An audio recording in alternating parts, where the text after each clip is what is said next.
MVP. Hits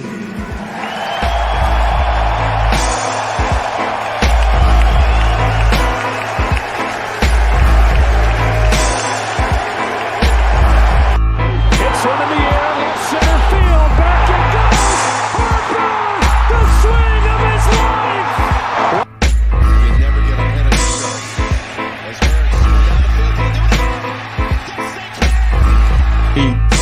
I know rent to do every day. It's always been that way for me. Always been a get better mentality every day, grow every day, be a better leader every day, be a better quarterback every day. And when that rent's due, I don't plan on missing no payments. So.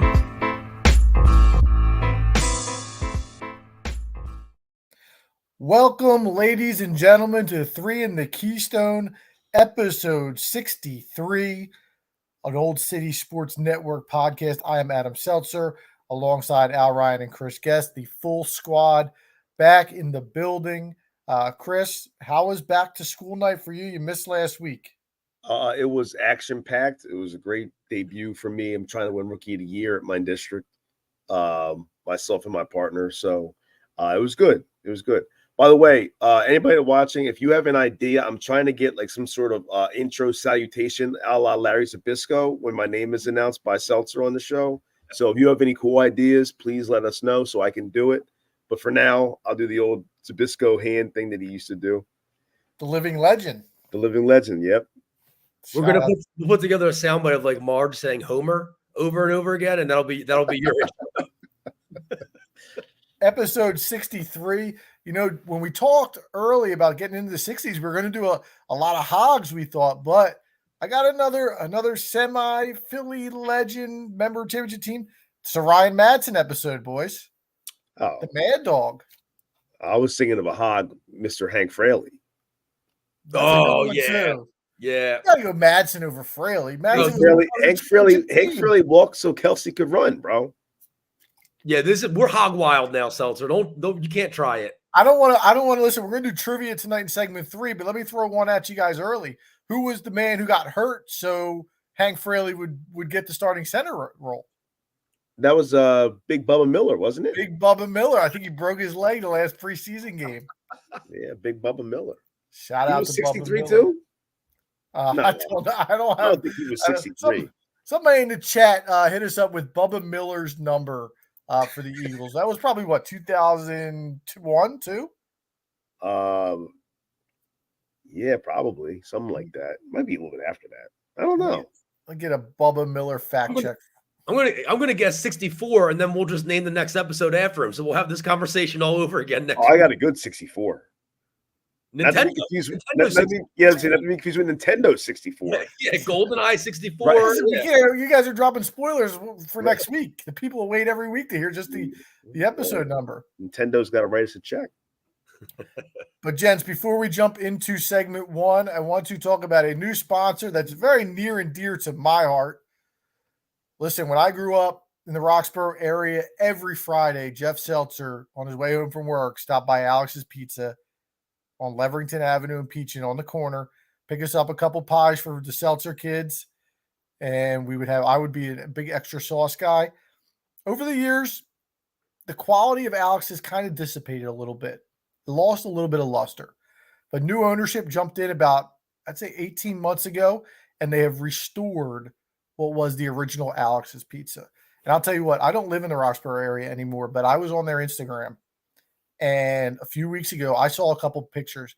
And I said, screw it. I'm taking a ride down there. I'm getting myself a pie. So I got myself the Guru, and I got myself the BK pizza. The Guru pizza, very good. The BK pie was the best pie I've ever had in my life. I think about it every day since that moment. I will be down there soon enough to get another one because it was that good. But if you're in the Roxborough area, as a lot of you are, check out Alex's Pizza. Ask for Rich. Tell him you listen to the 3K podcast and shout them out. Make sure you're following them on Instagram and Twitter as well. So thanks to Alex's for the new partnership. We appreciate that. Yeah, I gotta find a reason to get to Roxborough. Stop in and get a pie. Because that hot honey curl pepperoni, that's where it's at these days, man. Dude, that pizza that pizza was fantastic. It was so good. Yeah, Alex is one of the many places that, as Roxborough natives like me and Seltzer are, that's a prime place to get some good eats. And they're not cash Yeah, only anymore. You use your card. You can online order now. They've upped the technology. The new ownership's on top of everything in there. good to hear. All right. But let's get into segment one, our local sports segment. We are going to start with the Eagles. Obviously, the game on Thursday night, they moved to 2-0 with a 34-28 victory over the Minnesota Vikings. DeAndre Swift has a monster game, 28 carries, 175 yards. But Chris, we want to throw it to you because Al and I, we hit on the Patriots game last week. Obviously, we had the Vikings game this past Thursday. But you're a big Eagles guy. Why don't you give us just your, synopsis of what you've seen through the first two games and where you're at with this group? Well, I was going to say start making free DeAndre Swift shirts if he didn't get the ball in this game. I am very much into all the backs that the Eagles have, but especially DeAndre Swift. I've been big on him for a while now, even with Detroit. I've been preaching for a while. He is I think, a potential elite running back in this league because of what he can do. Not just carrying the ball, but also even catching the ball. And I get a little bit of heat for it, or have gotten heat for it in the past. He had the career game this past Thursday on the ground for the Birds, and I think the Kenneth Gainwell thing. I mean, look, Gainwell's a nice back. I think that he is a change of pace back. I don't think he is no one anymore is really a bell cow back unless you're talking about the Derrick Henrys of the world and things like that. But the work that Gainwell was getting in week one was ridiculous. I didn't like that game plan a little bit in the beginning of that Patriots game. He was dominating the ball. He's not that kind of guy. He can catch the ball at the backfield. Great third down back if you need him. Great change of pace back.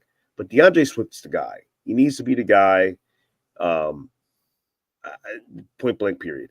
One thing I didn't like from what I saw was, and have been seeing, is Cam Jurgens. I know that I hear a little polarizing things about him right now, but to me, I think that especially in the pass blocking schemes, he looks to be still a little bit big-eyed in the sense of not as strong as the whole line doesn't look great pass blocking right now. Right now, it's very early still. They didn't have a lot of preseason action, obviously, which is a big conversation piece. But to me, Jurgens just hasn't looked great. That's something I'm keeping my eye out on. I know that he was drafted to be Kelsey's replacement once Kelsey retires at the center position, and they're trying to get him working at guard right now. Once Kelsey retires, I still do believe he will be the center. And they'll have to figure out what they're going to do at guard at that point. So he's not going to be a guard probably long term. But I'm still a little bit concerned with him going forward. We'll see how that goes. Other than that, it seemed like the game plan offensively. I do want to say I think that offensive coordinator Brian Johnson did a good job of making adjustments in the, I don't even say second half, even more even from the second quarter on, I think, but especially in the second half with changing the offense around a little bit. Seemed to be almost the opposite of the first game in terms of the offense and the defense switching up throughout that game. Defense in the second half was not good for the Minnesota game. Sorry. The pass defense wasn't good in either game. I know. I thought the secondary got a little bit of a bad rap in the first game, honestly. I didn't think they were as bad as some people were thinking. Definitely the second game. And part of that too is because of the fact that Avonte Maddox got hurt. Those guys can't play behind him. Goodrich can't play. What's his face? The other guy that was getting in some spots. Joe. He's okay, but he's not a guy. You don't want to be depending on him long term. And he's good for Bradbury. Losing McPherson in the preseason ends up being a big blow. That's depth. Yeah, depth. I get it, but I don't think McPherson's that much better either. Honestly, I think we'd have the same problems if he was in. Job was okay on the outside, but like I said, if you're depending on him, it's tough sledding.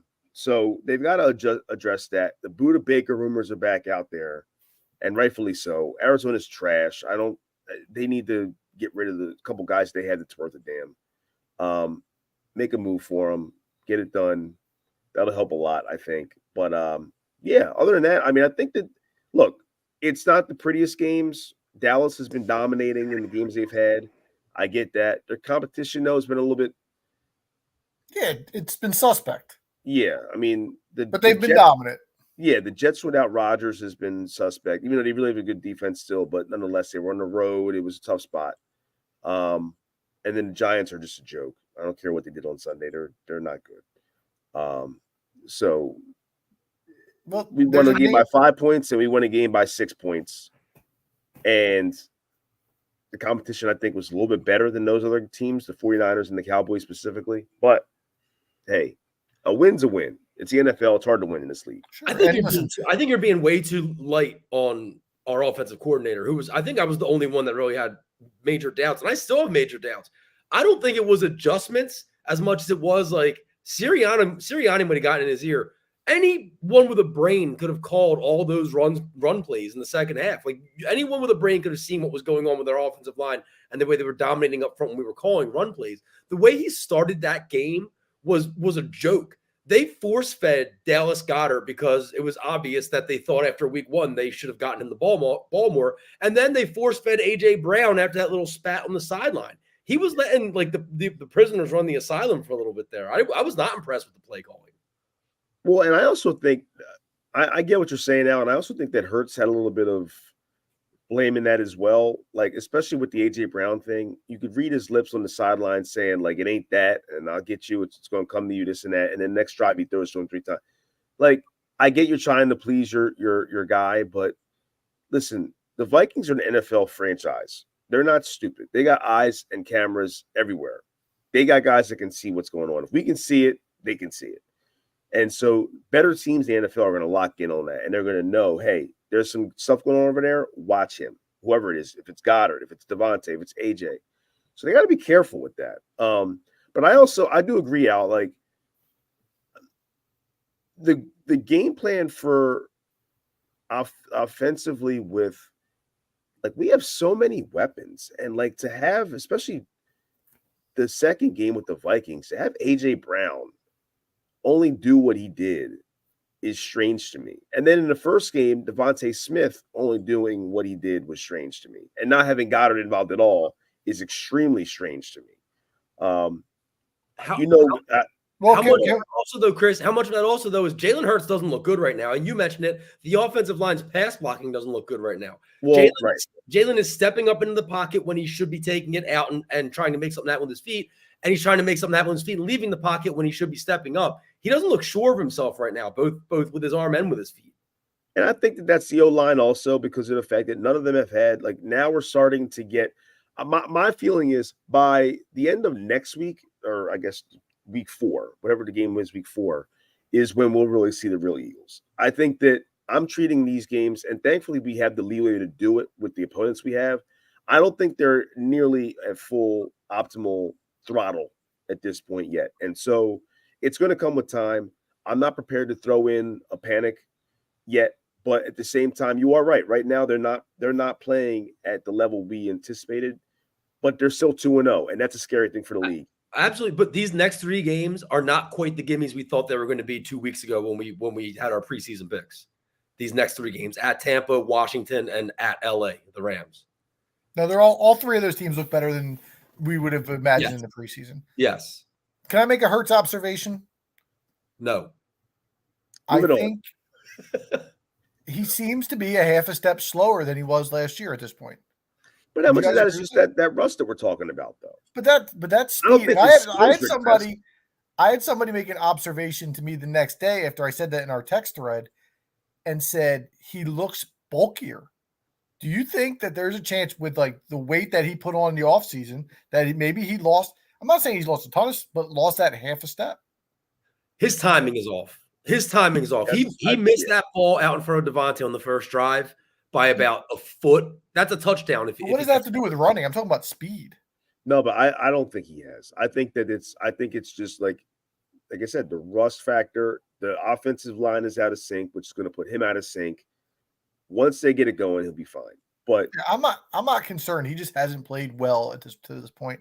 And like I and a said, lot I of it's just play calling too. Like Who? to Al's point, Brian Johnson has been a lot to blame for this also. These are Yeah. plays where we anticipated not like these things were not happening because of the fact that he was here last year in the building, even though he wasn't calling plays. He still should know the strengths and weaknesses of his team, and he's calling plays like he doesn't.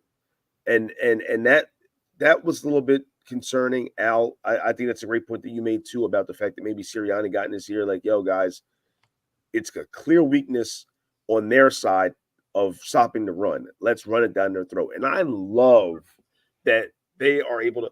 I watched a game, man, years ago, and Belichick, ironically enough, Belichick did that in a game where he ran like, what was it, 13 or 14? Like the whole drive was just runs and runs and runs and runs.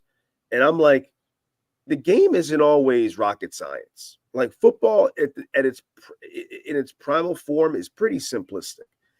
It's get your matchups, get one-on-ones that you like that favor you, and exploit them.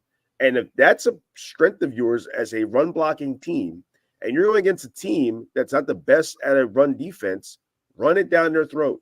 If they're going to blitz you, run it down their throat. Remember, Minnesota came out hot, blitzed a lot in that game, and it gave the Eagles problems. Then when they started running the ball, Minnesota couldn't blitz as much, Right. and that opened up the game a lot. So if they just use their strengths, they have a lot of good running backs. They have a great O-line for run blocking. They have a quarterback that can run the ball and throw off with RPOs, throw a defense off. Run the ball. Tom McGuire in the chat brings up a good point real quick. I want to bring this up. And he says that Hurts isn't going through his progressions, but he does say they do have 11 days off. Yep. And that's a good thing for the team right now, early in the season, to have that time off to get some things together. Not only 11 days off, but playing the Thursday night game is always a difficult game, and you don't always see teams at their sharpest on Thursday nights with the lack of preparation, the short week to rest. So again, you look at it from that perspective, getting a win is a huge deal for them. And they're 2-0, just like we thought they would be after that. I do think this week, again, Al, you mentioned it, it's a little tougher test than originally we thought going into the season. Tampa is 2-0 coming in. Baker has looked good.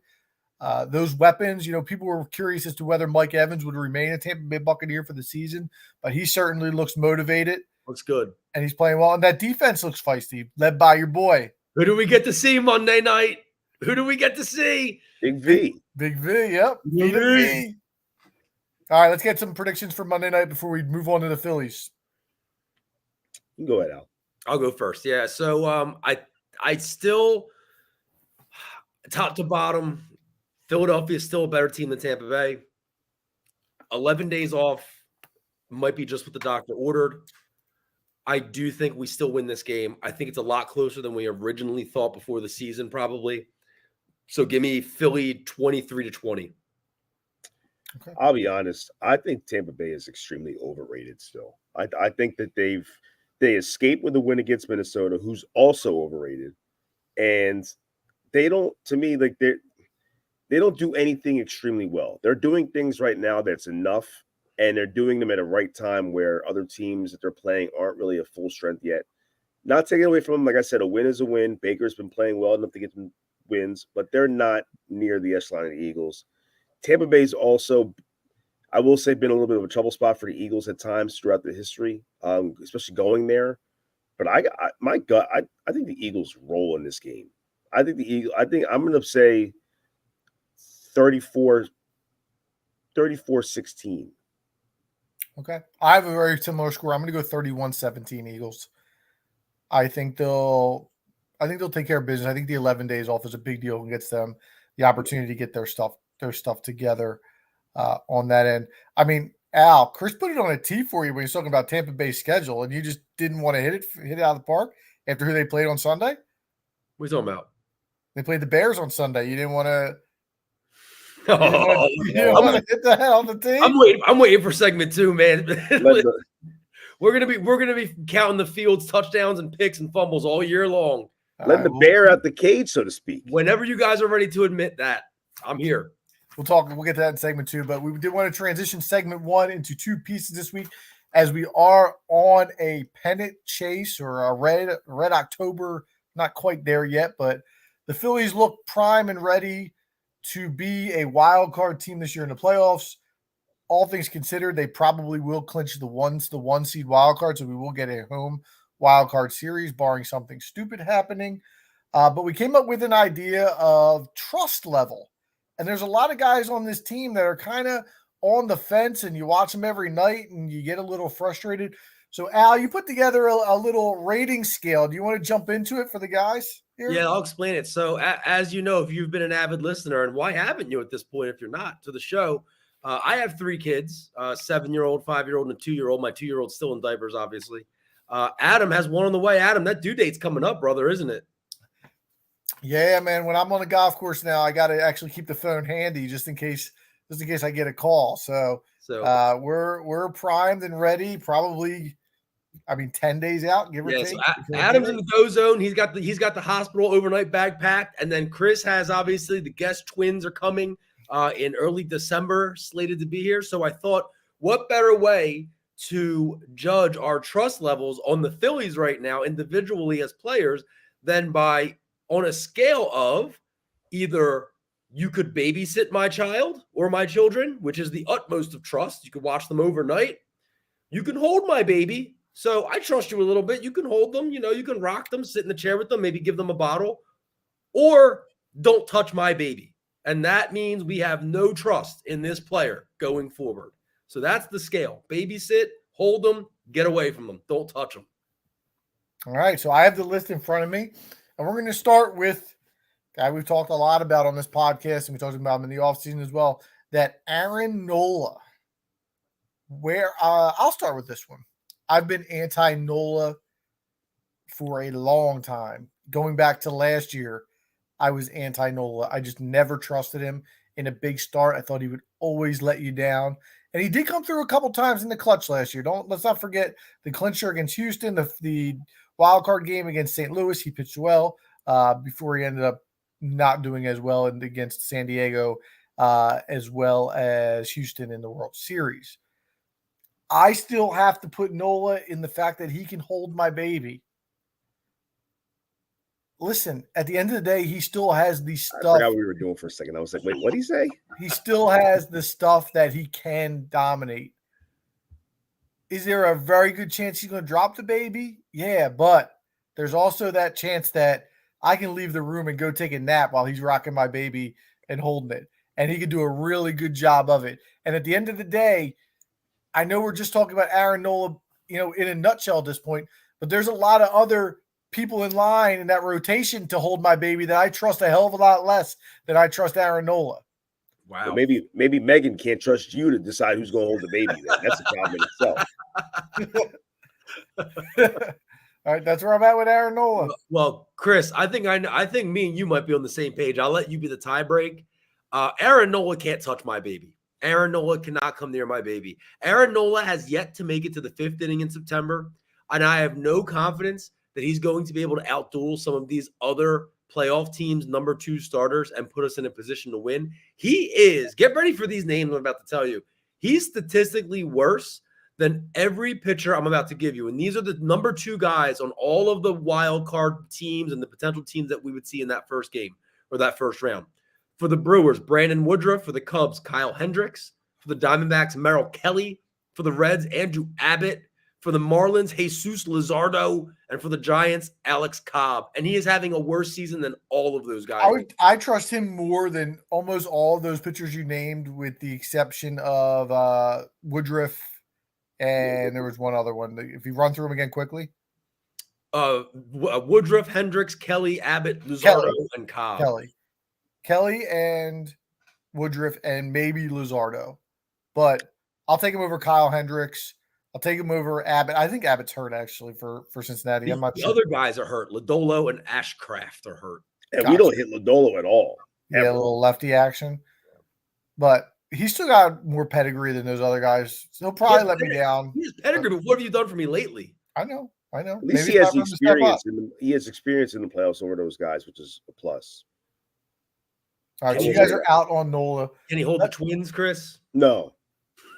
Let's move forward to Kyle Schwarber, who another guy that we've continually bashed on this podcast. And I'm going to say this. I'm at the point where I think I'm going to let him babysit overnight. We have to find some trust. Oh, Uncle Kyle babysitting. Uncle Schwarbs. Listen, here's the biggest problem with Kyle Schwarber. Batting average aside, I think we all can agree he's done a nice job this year. His home run numbers are where they need to be. His RBI numbers are fantastic. His OPS is really good. You finally have him in the spot where he's DHing and he's not a complete liability in the field. The problem with Schwarber is he's too streaky. And when he gets going, he can carry the team. We've seen him do it for 2 or 3 weeks or even a month at a time where he's hit 15 or 16 homers in an entire month. But the problem is if you catch a cold spell in the playoffs, it becomes a 1 for 19 with 12 strikeouts is right around the corner. And that's your season. And that is your season. Yep. And I guess what I'm saying is, and this doesn't make a ton of sense as I say it out loud, I trust him because I know what I'm getting. When he goes cold, it's done. Like I'm not going to be surprised by any sort of result when it's coming. It's either the cold spell and he's going to be terrible, or he's going to be hot and he's going to carry us. My thing is, I can't trust him at the plate because of the streakiness or in the field if he gets a chance or has to play in the field. So I get what you're saying, Seltzer. I would put him in the middle category of he can hold the baby. He can hold the baby, but it's like, all right.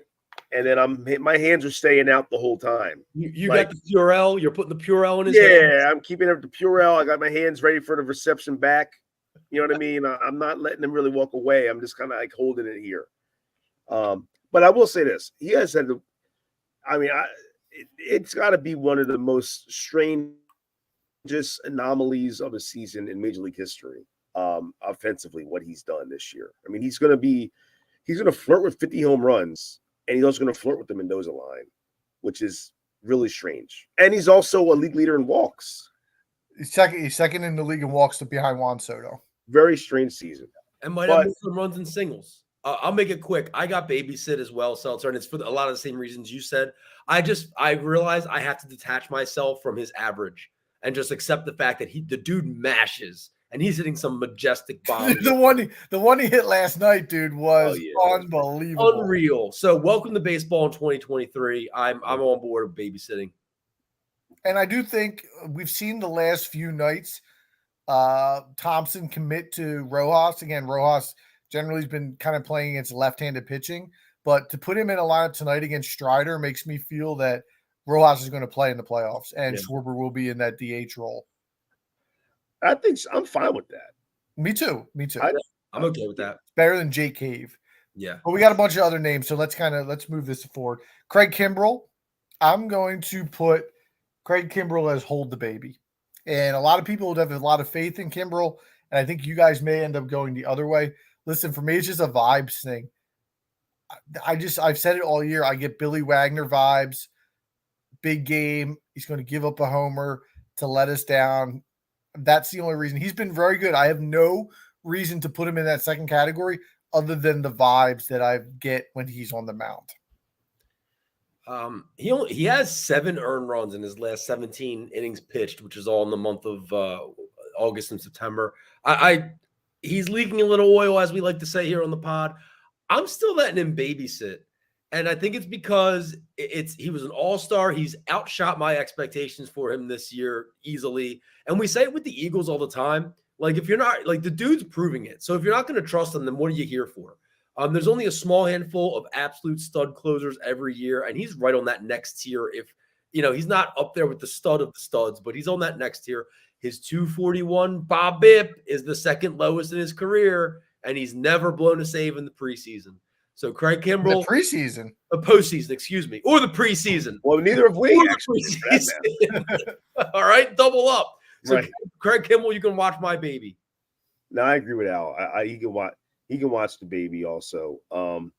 He might not be a top tier closer anymore, and he might be a second tier, but he is historically one of the top, I believe, 10 closers numerically of all time. Oh, in his prime, he was. Yeah. And you don't get to that point and not have trust in a guy like that. My issue with Kimbrel is not even all his fault. It's sometimes when Thompson tries this weird crap where he puts him in the 8th inning instead of the 9th inning, depending on matchups, instead of just keeping the role where it is. To me, when you do that, there's lack of trust somewhere in your bullpen. And instead of letting guys just keep their roles regardless of who they're going up against. And for me, that sometimes is a little bit tough for those closers to get the mindset proper in those moments. The adrenaline is not the same in the 8th as it is for the 9th for some of those guys. But nonetheless, I let him hold the baby. I have trust in Kimbrel. I think he's had a great season. Definitely exceeded a lot of expectations. And for that reason, you got to trust him. All right. Let's go to Topper. Let me say this. I hate this. I hate him. I hate Topper. Hate's a strong word, dude. I hate him as a manager. His moves boggle my mind. Tonight, Chris, before we jumped on live, we're watching the game, and clearly he has no faith in Christopher Sanchez. He's been treating him with kid gloves the entire season, despite the fact that the kid has gone out there and really done a good job in that number 5 spot. And you watch him, and early in his career, you wondered if he had some. He's got major league stuff. He's not doing it with smoke and mirrors. His changeup is a legit pitch that can get major league hitters out. I understand too. I understand. Yeah, I understand he wanted to get Lorenzen in the game tonight because Lorenzen hasn't pitched in a while. I'm fine with it. I'm fine with that. I would have probably let Sanchez go at least one more inning. However, Lorenzen comes in, can't get anybody out. He's not throwing any strikes. At this point, it's 7-0, and Steven Strider has basically looked unhittable all night. You're not winning the baseball game. Just let Lorenzen ride it out. He's got to take one for the team, and he's got to throw 75 pitches and save your bullpen. Instead, he wants to take Lorenzen out, and now we got to run through 4 other pitchers to finish this game. Like, it just doesn't make sense what he does from time to time. And it's, even the Rojas thing, it's taking him a lot longer than it should have to let this kid play every day. The other option was Jake Cave. Like, where are we going with Jake Cave? I just don't understand it. Do I need to say that does Thompson have Doc Rivers vibes? Oh no, because his players like him. That's the difference. Okay, that's a good point. All right, I'm just saying as far as not letting certain young guys. And that's why I have him holding the baby, because the players like him, they play for him. And that's it. I agree with you, Seltzer. His managerial moves leave me dumbfounded, but the players play for him, man. They love him. Yeah, I let him hold the baby. Uncle Rob can have his minute, but again, I'm not going far away. I'm not drifting that far. I think that I have some trust issues, but at the same time, I feel like to Al's point, there's a calm that he brings to that clubhouse and a sense of peace that has been productive for those guys. And so if that's the case, we're not in that dugout every day, but those guys are. They play for them, and it's not gotten stale, which is important. It's not gotten stale, so you got to go with them at least for now. If you say so. And listen, don't call him Uncle Rob. There's only one manager, is Uncle Charlie. Shout out to Uncle Charlie. He's feeling better after the stroke this weekend, but you got to love Uncle Chuck. You can't disrespect him by calling him Uncle Rob. No, fair enough. Let's go to your boy, Chris, Nicky Bats. You can open it up for Nicky. There's been an interesting splits for Castellanos this year, and I don't have the numbers in front of me, but every other month he's been really good. September is on an odd month where he's not been good, which will tell you maybe October he's going to bounce back again. But he's had a strange season too, and he's going to be another one that's going to finish with a really good stat line at the end of the year. I guess this year I have to say Uncle Nick can hold the baby. All right. How many uncles we got? Hey, everybody's an unk, man. So you got to earn that. You got to earn that. Well, you had the what up unk. You got to earn that. Well, I mean, these guys won the pennant. They won the pennant last year. They earned it. They earned it. But yeah, I think that he can hold the baby. I know that he had this, a chip on his shoulder this year to get right offensively, and he's backed it up for the most part. He wasn't great in the playoffs last year either. So at this point, maybe he'll have the same chip for the postseason, and he'll perform. So for that reason, I gotta give him benefit of the doubt that he'll pick it up when it matters. And because of that weird, those weird game logs that he's got every other month, October he's due. Nick Castellanos is the guy that walks in your house, asks you if he can hold the baby, and you go, actually, we're just about to put him down for a nap. We're just about to let that, him or we're about to feed him. So maybe when he's done, we'll see. Yeah, I'm not letting Nick Castellanos near my baby. Every time this guy comes up, I think he's making an out.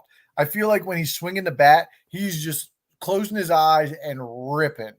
And he had a nice early, first 3-4 months of the season. But I think he's hitting something where along the lines of 235 or 240. Well, he's an all-star this year. To Al's point, he's an all-star. He had a good first half, but he's cooled off in the second half.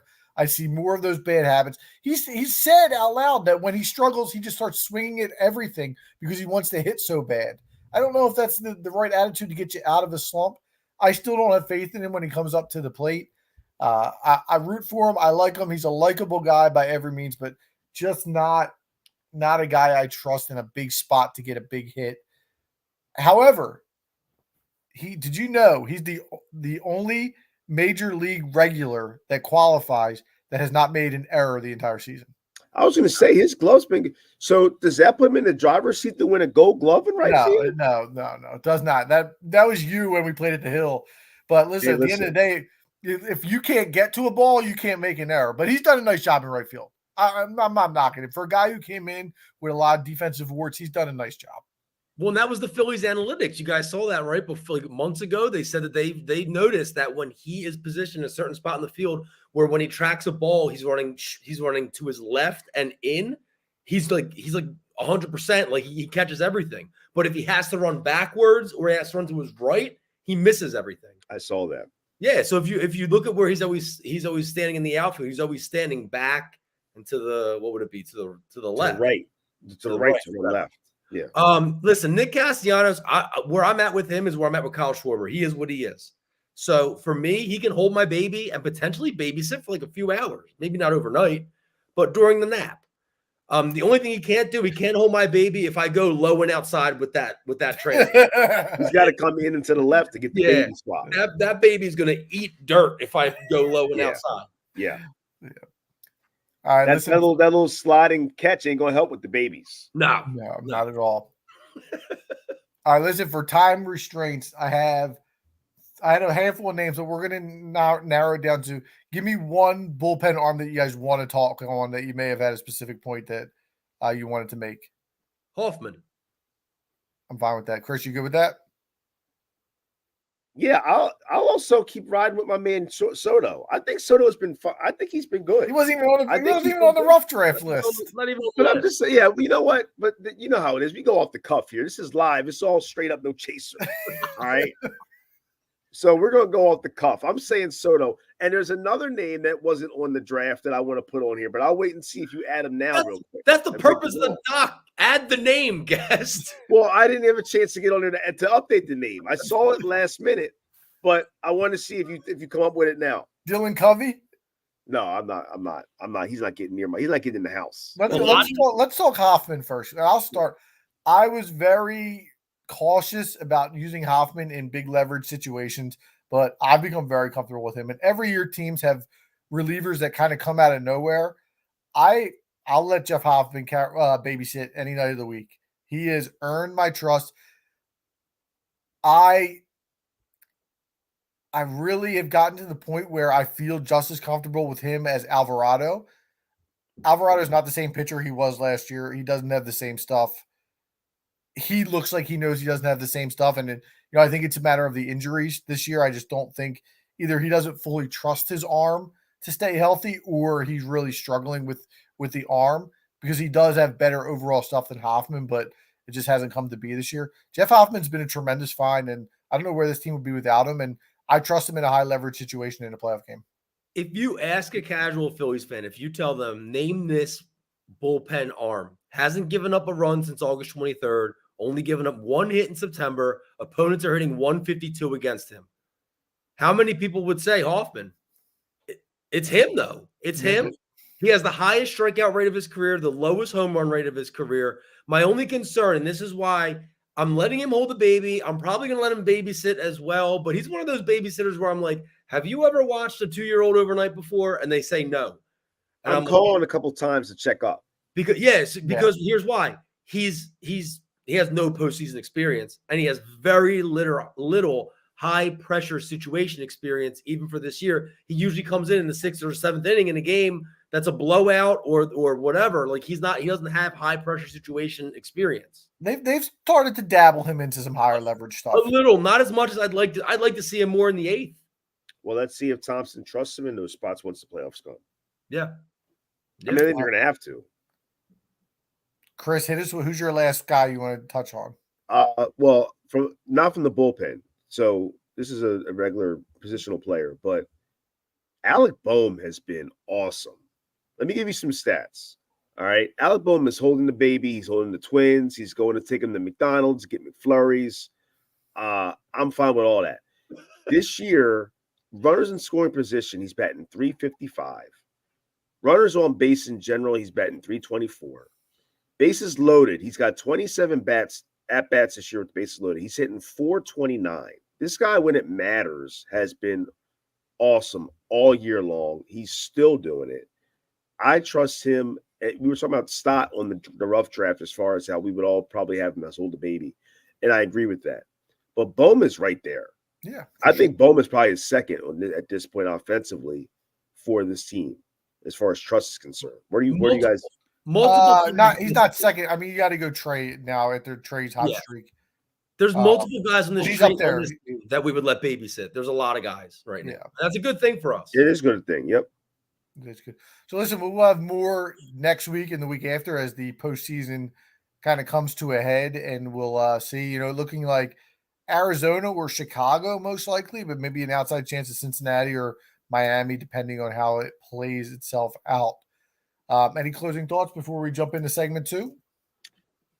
Sir Anthony Dominguez, don't come near my baby. Yeah, I was about to say he was the one too where I'm like, he's the guy where it's like the uncle that's weird, where like he was cool last year and all of a sudden now he's having issues and I don't trust him right now. And is he coming over? Is he not? Because I don't really want him to touch the kids if he is. Tough season for Sir Anthony.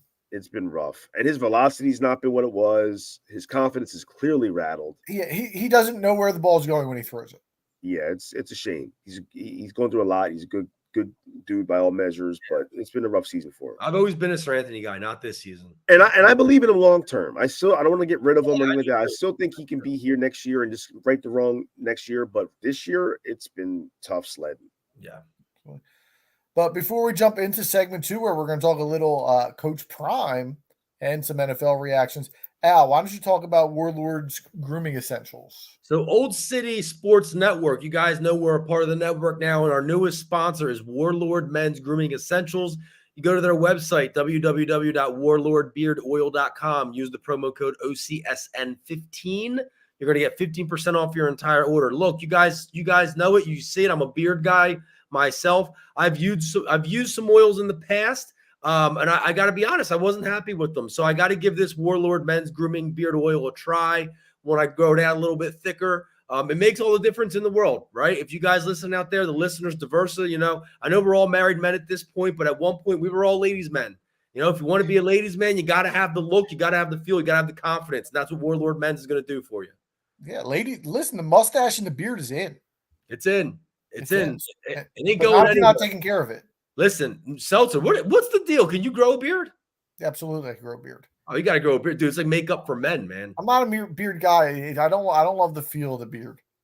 You got to get past the scratchy phase. Once you get past that, you're good to go. My wife's not into it either.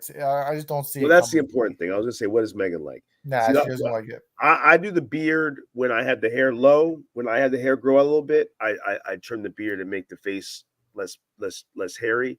But you got to have hair one or the other, either the top or the chin strap. You got to do one or the other. You got any essentials for the beard? Well, I'm going to get the Warlord stuff, man. That's what I'm going to do next. That's my next move. Get that 15%. If it gets thicker than like an inch, the beard oil does make a difference, man. I got a nice beard comb upstairs too. Oh yeah, the brush. I just don't grow it out anymore. The brothers, we got to get a brush, man. We got to do the top end. You know what I mean? The unks, all the unks. Yeah. Dude. But speaking of brothers, Oh, this is a good one. Here we go. listen, we don't dabble into college sports very often, but the University of Colorado, Deion Sanders, and his team have become the darlings of America at this point. They are now 3-0. They spent one game last year, I think it was. Yep, one game. And they become must-see TV. Yep. They really, really have. They got a sneaky win over Colorado State this week. I think they were 24-point favorites going in, and it went to double overtime. But they had wins over Nebraska and TCU before that. A huge game on the docket this weekend as they go to Oregon in what will be a primetime showdown. And I would bet you that game is one of the most watched college football games of the past 5 to 10 years when it's all said and done. Wasn't the other one the most watched for that time slot or whatever, like of all time? Which game? The Colorado State game? So I didn't watch up down to that. No, that game was that game. So I watched like the first half, and I was kind of going in and out, falling asleep. And I woke up, and it was only like 3 minutes left in the third quarter, and it was like 12:40, and I was like, I can't do it. But it was entertaining. It was too late. My body just wasn't into it. But it was they were hitting. Them boys were hitting both sides. It was an interesting, fun game. I will say that. So the environment was good too. They're the hunted now, Colorado. They're not the hunter anymore. So I have some points on that, but I want to hear what your guys' thoughts are on just the job that he's done so far for the University of Colorado. Well, speaking of the hunted and hunters, Travis Hunter, it's a shame that he's not going to be able to play in some of these big games because he is must-see TV himself too. But look, Colorado now is the U of the 80s and 90s. It's UNLV of basketball in the early 90s, Michigan, Miami. Miami prove something before you call them that. I know what you're trying to get at. I'm saying as far as the collegiate level being must-see TV for people that are outside of that market. Okay. They're absolutely that right now. This is Fab Five. Yes, and it's not like a typical, and I say those schools specifically because they're not the Dukes of the world and the schools that are always good every year in and year out, Alabama's, those kind of schools. They're the schools that have a pocket of time, a presence. SMU in the 80s, same thing, where they were must-see. And right now, for this generation, especially younger kids, Colorado is it. Now, I feel like Deion has done a tremendous job. I knew I should have bet on them to at least throw it out there to see for them to have a BCS bid at plus, well, I forget what it was now, but it's obviously dropped significantly from what it was before their first game. I mean, these guys were unranked and a 20-point dog in their first game, and now they're a top 15 team that's must-see TV with a quarterback that's going to be a first-round pick. For my money, Shador is a top 10 the top 10 pick in the draft. I don't think he can come out there next year. I don't know. I have to double check that. I'm almost positive he needs one more year in Colorado. I don't know. But if either way, I don't know about that. I thought he could come out. Yeah, I don't know. I think he can come out. Now. Because I know I was seeing some things that had Caleb on there and him on there and Drake May, and like it's a loaded class. Because there's a lot of quarterbacks, and now his name is getting thrown in the mix with all those quarterbacks, the Mays and the Williams.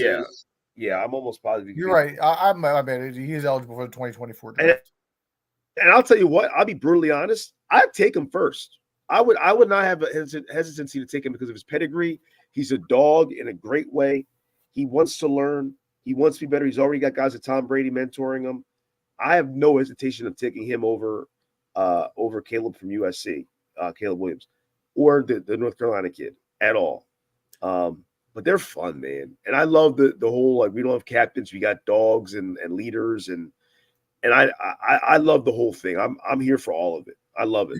College football, I don't know how some people, like, we're blessed that we live in a city where we have 4 major sports teams, 5 if you count the Union, or I should say 5 if you count the Flyers. Sorry, Jesse. There you go. But you live in some of these areas like in Nebraska, right, where all they have is college football. That's all they have.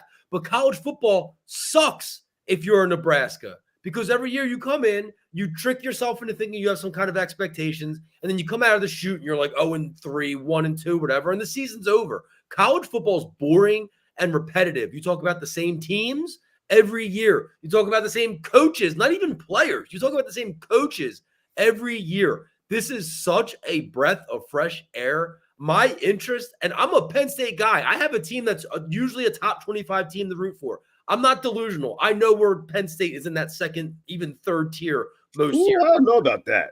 Most years, yes, we are. We're the little sister to Michigan and Ohio State almost every year. It's a 1 out of 10 years guess that we're up there with those two teams. Okay. And with that said, what I'm saying is that this year I'm more interested than I have been in a long time. And yes, it has to do a little bit with Penn State's quarterback situation, but it has a lot to do with Coach Prime, and it has a lot to do with Colorado and the fun they're having. And it's like you said, must see TV. And also, Al, to combat what you were saying earlier about the college football being boring, like college sports is fun to a lot of people because of the fact that those Nebraskas of the world and Penn State's even, or Colorado, you don't have to win the national championship to have a good season. Those rivalry games mean the world to these schools. Depends who you are. Yeah, it depends who you are. Like, right. It's totally right. I mean, if we're talking about Georgia and Alabama, those, right. Yeah, it's always championship or bust. But for 99% of the colleges out there, you can go 6-6, 8-4, 9-2, and just beat your rival that year, make a bowl game, and it's a success, and you have pride about it. And I think that's a huge difference too. But as far as an outsider or someone that lives in a market that's not prime, pardon the pun, on college football, it's absolutely refreshing to see a school like Colorado. And it would have been even more refreshing to see a school, an HBCU like Jackson State, being so successful and push themselves to the top of the food chain of the sport. So you can see it on his face. Seltzer, come take a dump on our fun. Go ahead. Can I nip? I want to nitpick a little bit. Somebody has to. Listen, let me say this. I think he's done a fantastic job, and he fell into a job or took a job that he was perfect for because he went in for a program that had pretty much had the wheels falling completely off. They were 1-12. They had zero direction, and what he's done is smart. Is he brought in all his own guys. He had the opportunity to do that. And he's brought attention to this program with his personality, with his coaching. His son is an absolute stud. Chris, you're hit the nail on the head. He drops dimes wherever he wants. He is a star quarterback. He will be a star for years to come.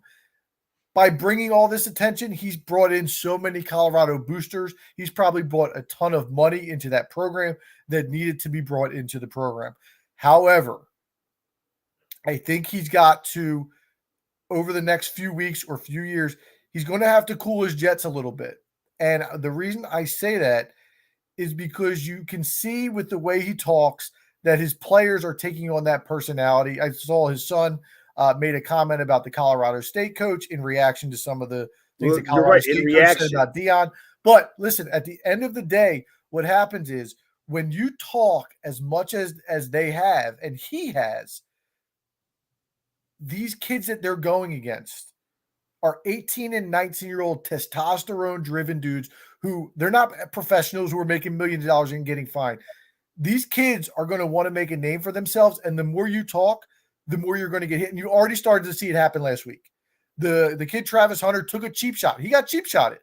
And the reason that these guys are getting hit like the way they are is because of the amount of talking that's being done. And these kids on Colorado State who are nobodies want to make names for themselves. Well, listen. And the more that Deion does the talking, that seems to allow those kids to do the talking as well. I think he's got to pull back a little bit as he develops, as the program matures, and get a little bit more control of what's going on inside of there. I understand that he's had to do what he's had to do to get that program back into the spotlight, but I think he's putting those kids at a little bit of a risk with some of these other teams and some of these, again, we're talking 18, 19-year-old testosterone-driven kids who are looking to make names for themselves, and that puts those kids in danger a little bit when you're doing all that talking at that maturity level. I couldn't disagree more with that. I I feel like it's good for the sport. It's good for the game. And if the kids with other teams have those feelings, that's a personal problem. That's a them problem. That's not a college. Well, no, it becomes a Travis Hunter problem when he's got a lacerated liver. Okay, but again, that's not like those things can happen regardless. Like that could happen anyway. You can have a guy on a team like that's not. You can't say don't be yourself because it's going to make people react negatively towards you when they should have the self-control to not. No, but do when those you're things. Chris, you teach leadership. If you want to be a leader of men, you have to do what's right for your people. We played tackle football growing up at that same age all the time. Which dudes did you want to hit and take cheap shots more? The dudes who talked or the dudes who just went about their own business? But right, I'm but just asking you. But that's part of football, especially football is a Not football taking, is. but it's his job to protect his kids. That's what I'm saying. And I don't think by talking that as much and putting a target on those guys and bringing the teams that they're playing, gunning for those dudes, I don't think he's doing that. If you want to beat a man, woo, you got to beat the man. Okay. Wise man once said that. If he wants to have the swagger, I'm fine with that. If you or any other team wants to come in and knock our head off, I'm fine with that. Because guess what? That's where the ratings come Guess from. what? That's where the money comes from. That's where the rivalries The come money from. don't come from your kids getting wiped off. That's what happened last week. Okay, so it was one kid, right? Like it's been a plethora of Sanders took kids a that cheap have shot too. He just stayed in the game. Sanders took a cheap shot in that game as well. He also would have done that because of the fact that he's also arguably the best player on that team. You don't think that's going to naturally, inherently make them have a target on their back? If he's the best player, you're going to want to knock the best player out the game. Seltzer, you're victim blaming right now. How is this not on the Colorado State coach? 100%. How is this not on him and his staff to not get his kids under control?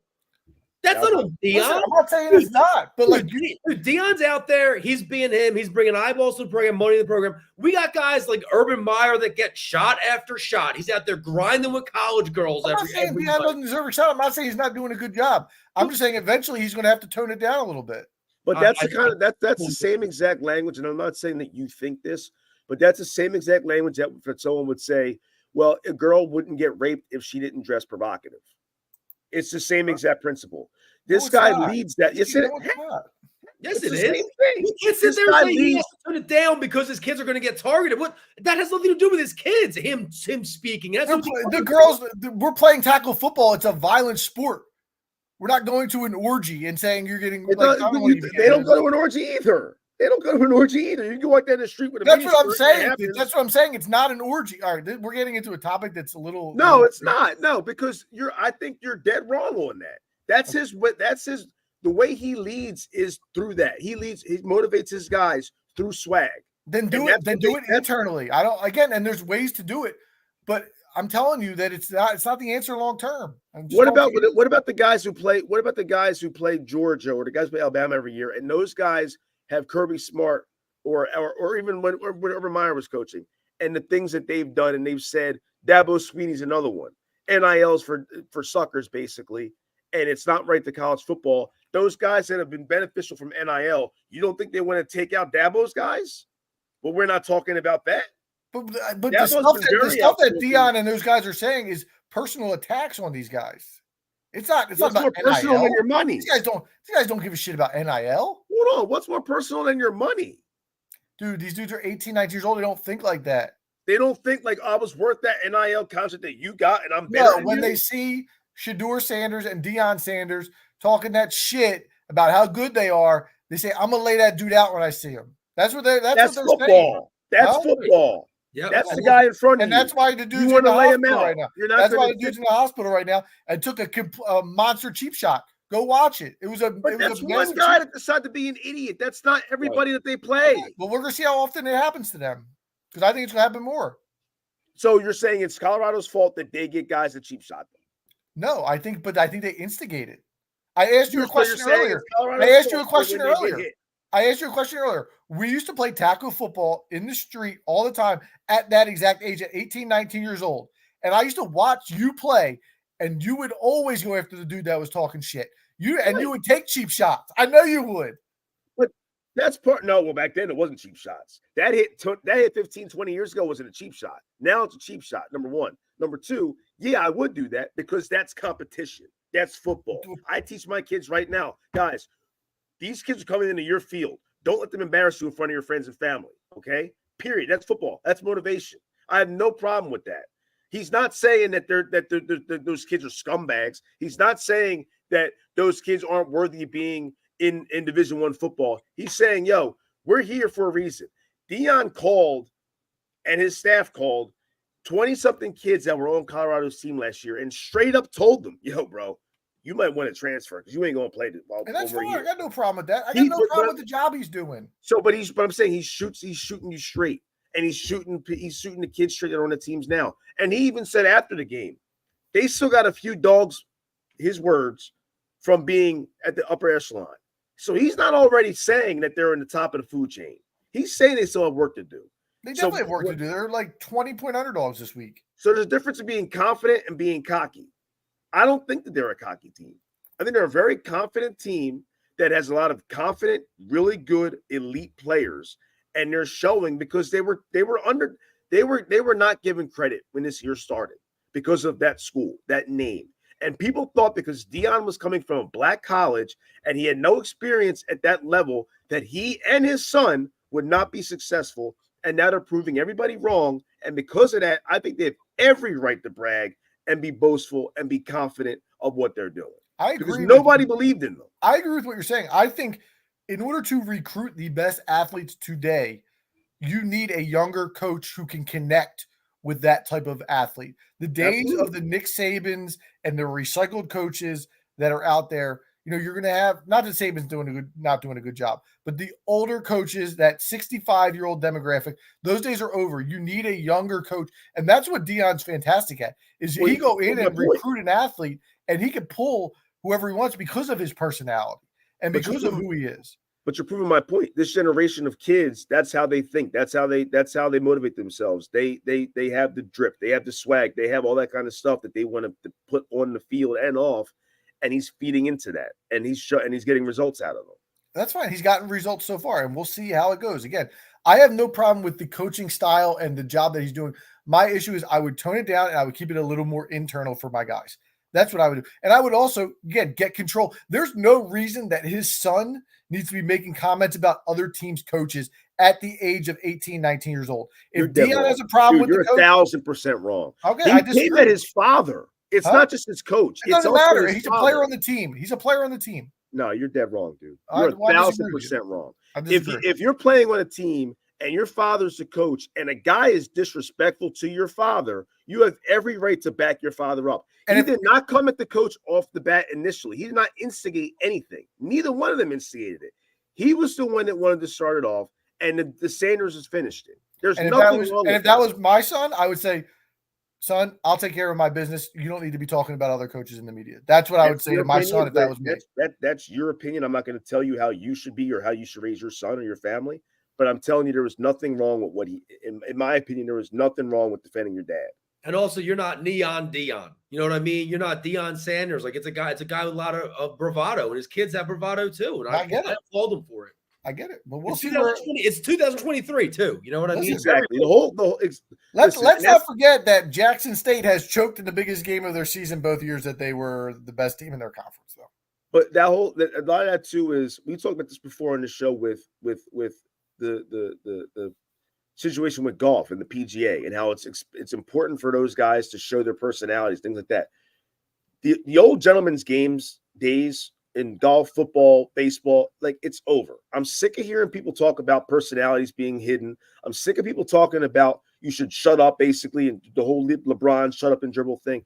These guys have every right, because of how they've earned to be in their positions, to do what they do. And it adds energy to these games. If they sat there and they had Nick Saban again sitting up there like a snooze fest with his little straw hat all game, every game, like, nobody would care. This adds theater. Sure, that's why people are watching 100%. Right. And that's my point. And that's great for you and me and Al and everybody watching and the fans of University of Colorado. Again, I just have concerns about what it's doing. Again, think about where you were as a person between the age of 17 and 22, the maturity level that you had. I don't know if you were ready for the repercussions, or the decisions you made at that time were so short-sighted in certain aspects that's where I have my concerns. Yeah, I mean, we'll have to disagree. I vehemently disagree with that. That's fine. We're gonna see. You got them to beat Oregon this weekend? No, because of Travis Hunter being out. If it wasn't for that, I would say I think they're going to beat them. 21-point dogs. Now that's disrespectful. That's disrespectful. That's not going to happen. I promise you. I'd be shocked if they lost by more than double digits. All of the money is going to be on Colorado. All of the money. All of it. But speaking of money, it's that time again. If you joined for segment 2 to do our buying and selling in the NFL, we're going to push that to next week as the Colorado conversation went a little bit longer than expected. But it's the time for the Sterling Pig lock of the week. And gents, Sterling Pig might be looking to drop this as a sponsor if we don't step up a little bit. 0-3 last week on the lock of the weeks. 0-3.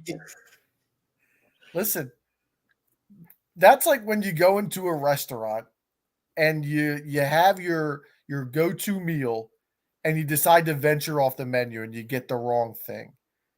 But you can't do that at Sterling Pig because everything is absolutely fantastic. Make sure you check it out if you're ever in the media area, 609 West State Street, the Sterling Pig. Who wants to open it up first with a winner, please? Somebody. I'll open it up because I don't know if you guys noticed this. I had dueling picks within my 5 picks, so I had to delete one of them. So I had the Bengals -2 as my best bet, and then one of my last pick was the Rams +2. It's that kind of year. So I got rid of it. My new best bet is the Cowboys Cardinals over. It's only 43 points. And so far, the Cardinals have shown that they can move the ball, up until the owners come and they pull the plug on the offense and they say, hey, we need Caleb Williams. We need this first pick. So I think Josh Dobbs and the offense can throw up a 20 spot, and then Dak and the Cowboys throw up like 28. You're a big Josh Dobbs guy. I'm not a big Josh Dobbs guy, dude. I get him confused with Villanueva.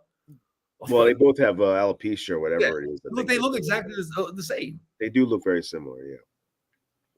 All right, Chris, give us a winner, dude. All right. Well, this might be a shock to a lot of people, but I'm taking my best bet with the San Francisco 49ers this week. 49ers playing the Giants. I see them at -10. Giants are going to have no Saquon Barkley in that game, which is obviously their main offensive weapon. Daniel Jones is 1-10 in primetime games. This being obviously a Thursday nighter, so it's a primetime spot. San Francisco's coming back home. Giants are going to have to go across the country, or at least stay across country. I'm not sure if they're staying out in that out west when they were in Arizona and then going to San Francisco or not. Even worse if they didn't. But nonetheless, I think San Francisco obviously is worlds better than the Giants. And the Giants come back. We don't know what that took out of them physically as well as emotionally. I think they're ripe for a blowout loss. So I'm taking San Fran -10 in that spot.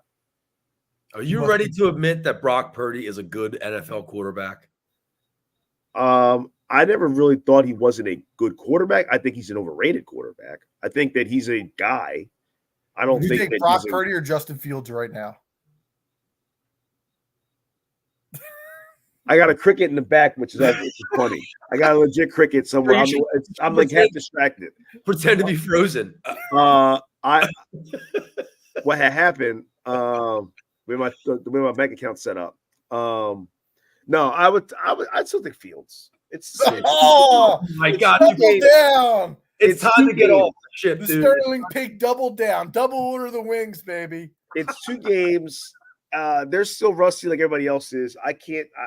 I still would take Fields. He's more dangerous overall than Purdy is. Yes, how long are you going to ride the rust excuse on? I told you I'm going to give it 4 weeks. 4 weeks. The first month of the season for these guys. All the league, not just the Eagles. The league. Oh my. Yes, the preseason is 4 weeks. So I'm going to say 4 weeks. They don't play in the preseason. 3 fumbles, 3 picks.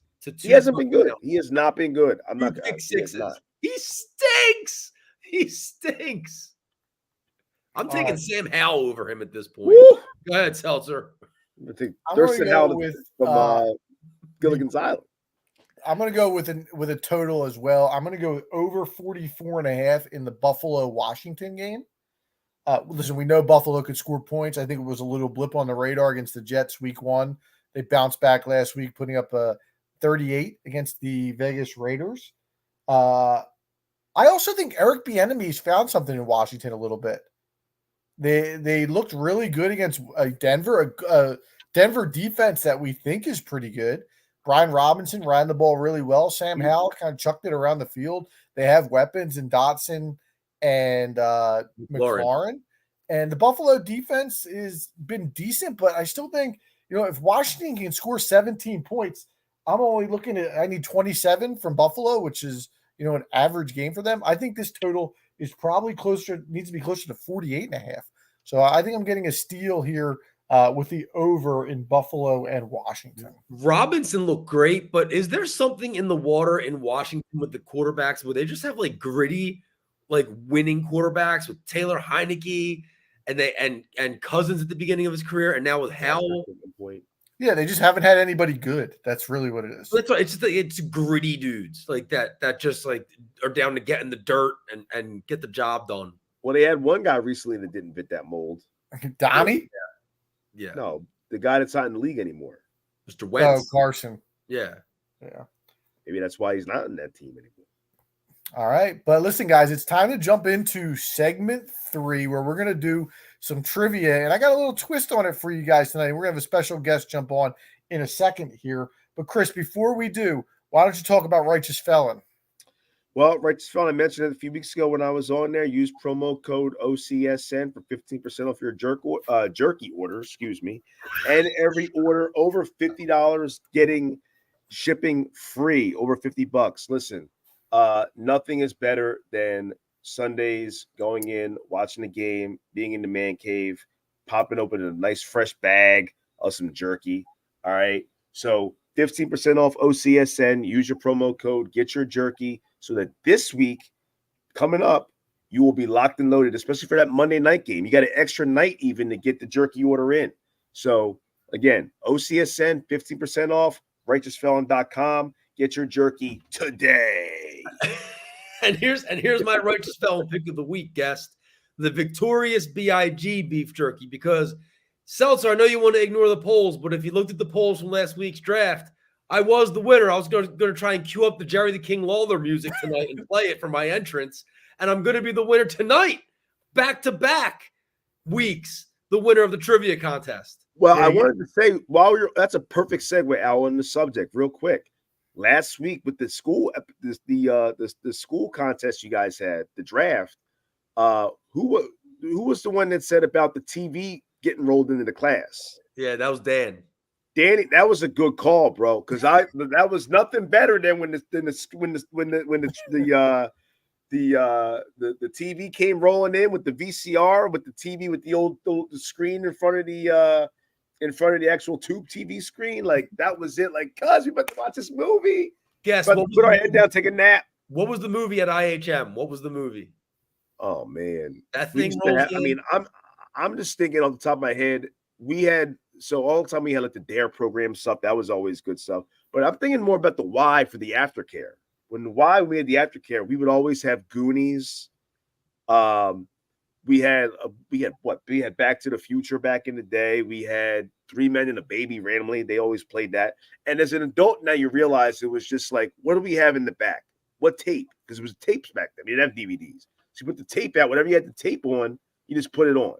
And you just call it a day. Gremlins, all kind of stuff we probably had no business watching at daycares. Yeah, damn, Gremlins. But it was the 90s, so everything was cool. Nothing, there wasn't any rules like that. All right, let's that was a good call. I love that pick. And the Crush one, I think Seltzer was the one with the Crush thing. That was a good one too. Yeah. Listen, Al, I'll congratulate you on your win. Good win. But Al deserved the win. When your wife and sister of the other person drafting votes for me, I know I had a good draft. Well, shout out Casey. But, listen, I knew she wasn't going to vote for me, so that was all well and good. All right, let's welcome Liam in. Liam, the guest tonight for trivia, sponsored by Righteous Felon. Gents, I told you I did a little bit of a twist tonight. The three of you are going to be competing together. You guys are one team as you try and answer these questions together. So it's going to be a little bit more of a brainstorm. Oh, good. So we don't need paper. The three of you. There we go. Liam, you got to turn that TV off. Yeah, I turn that Turn the off. radio down in the back, brother. What do we got? We got gremlins on in the back. There we go. What's All up? right, so here's how I did it, boys. I have 9 questions for you guys here. I've got 3 NFL questions, I've got 3 NBA questions, and I got 3 local sports questions. So you can guess based on the teams that we follow who those are about. I have an easy question, a medium question, and a hard question. And a lot of these are going to have multiple answers to them. So there's going to be a lot of time to discuss. You'll get a better idea as we go through it. But what I figure we'll do is I'll let you guys pick which order you want to go in, and we'll go to Liam first as the guest tonight to give us his pick on where he wants to start. So local, NBA, NFL, and then easy, medium, or hard. Easy first. Yeah, we'll do NFL easy. Okay. We're going to start with the NFL easy. All right, boys. So again, this is going to be stuff you guys are going to have to brainstorm. And Was it a breakout room or what? Yeah, it basically is. So ready? There's been 19 running backs in NFL history to run for 1,800 yards in a season. Can you name 10 of the 18? And I'm going to give you guys 3 misses. All right. 1,800 yards. So Jamal Lewis and Chris Johnson. I need to grab pen and paper. Okay. You get a pen and paper if you need to. I got one here. So are you going? You're going to be final answer guy. All right. That's fine. So we're good with those 2, right? Jamal and Chris. You said for 1,800 yards. Jamal Lewis. Yeah. Jamal Lewis, Chris Johnson, Okay. Jamal Charles, right? I was about to say Jamal Charles might be one too. Yeah. What about Adrian and Chris Peterson, Johnson are Derrick correct. Henry. Derrick Henry. Derrick Henry is 3. That's what correct. about Falk? No, wait. Hold the brakes on Falk because he was a big receptions guy. It was 1,800 yards. I don't know if he ever got 1,800 on the ground. What about LT? Same concern. I'm not sure. What about Sean wait, Alexander? Wait. Did we lock in Jamal Charles? I have 3 answers right now. Derrick Henry, Chris Johnson, Jamal Lewis, all correct. I'm locked in on Jamal Charles if you guys are. And Priest Holmes. And Larry Johnson. Did all 3 of them get there? I don't know about all that. Is there a year on this, Adam? Since a year? Nope. Just from the beginning. Oh, of the ever? Since the NFL merger. What about Gale Sayers? Well, what about Terrell Davis? All right, Terrell Davis. Did it? Terrell Davis did have the 2,000-yard season. So Did Mike Anderson? Remember Emmett what? Smith? Oh, hey. Emmett Smith. Let's lock in Emmett. Emmett Smith is not correct. I was going to say, I don't agree with Get him out of here. It was a different era. Emmett Smith was, I think, 1,750 yards was his career high. What about Sean Alexander? Did we? Sean Alexander, lock it in. Sean Alexander is correct. So now you guys have 5 names off the list. Shout out to Tish. Listen, we haven't locked in Jamal Charles. He had to have gotten it, Jamal Charles. Okay. I have 6 that we've said, but he says we have 5. We have Chris Johnson, Adrian Peterson. No, we didn't say AP. We didn't say AP. But AP's locked in. Okay, Adrian Peterson's correct. Yeah. So that's 6. What about the great Jim Brown? We'll lock in Jim Brown. Jim Brown is 7. Jim Brown is 7. We spent all the decades on this show, Jack. Did Barry get there? I don't think Barry ever got that. Yeah, that's I don't think Barry got that. How about that Earl Campbell? Earl the Pearl. You want to lock it in? Walter Payton. Sweetness. I'll lock in Sweetness and Earl the Pearl. Lock both in. Okay. Peyton is correct. Earl Campbell is correct as well. Wow. Mm-hmm. We need one more. So that's 1, 2, 3, 4, 5, 6, 7, 8, 9. One more you guys need. Ricky Williams. Well, did we lock in Jamal Charles? Jamal Charles not correct. Strike 2. You said Ricky He was Williams. trying to help us out by pretending he didn't hear it. Ricky Williams. Ricky Williams is correct. Okay. Good work by you guys. All right. Good job. Good one. So that was cut down to the budget.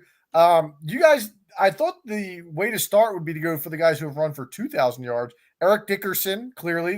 That's what I want. Yeah, I should have said him. The Yeah. most.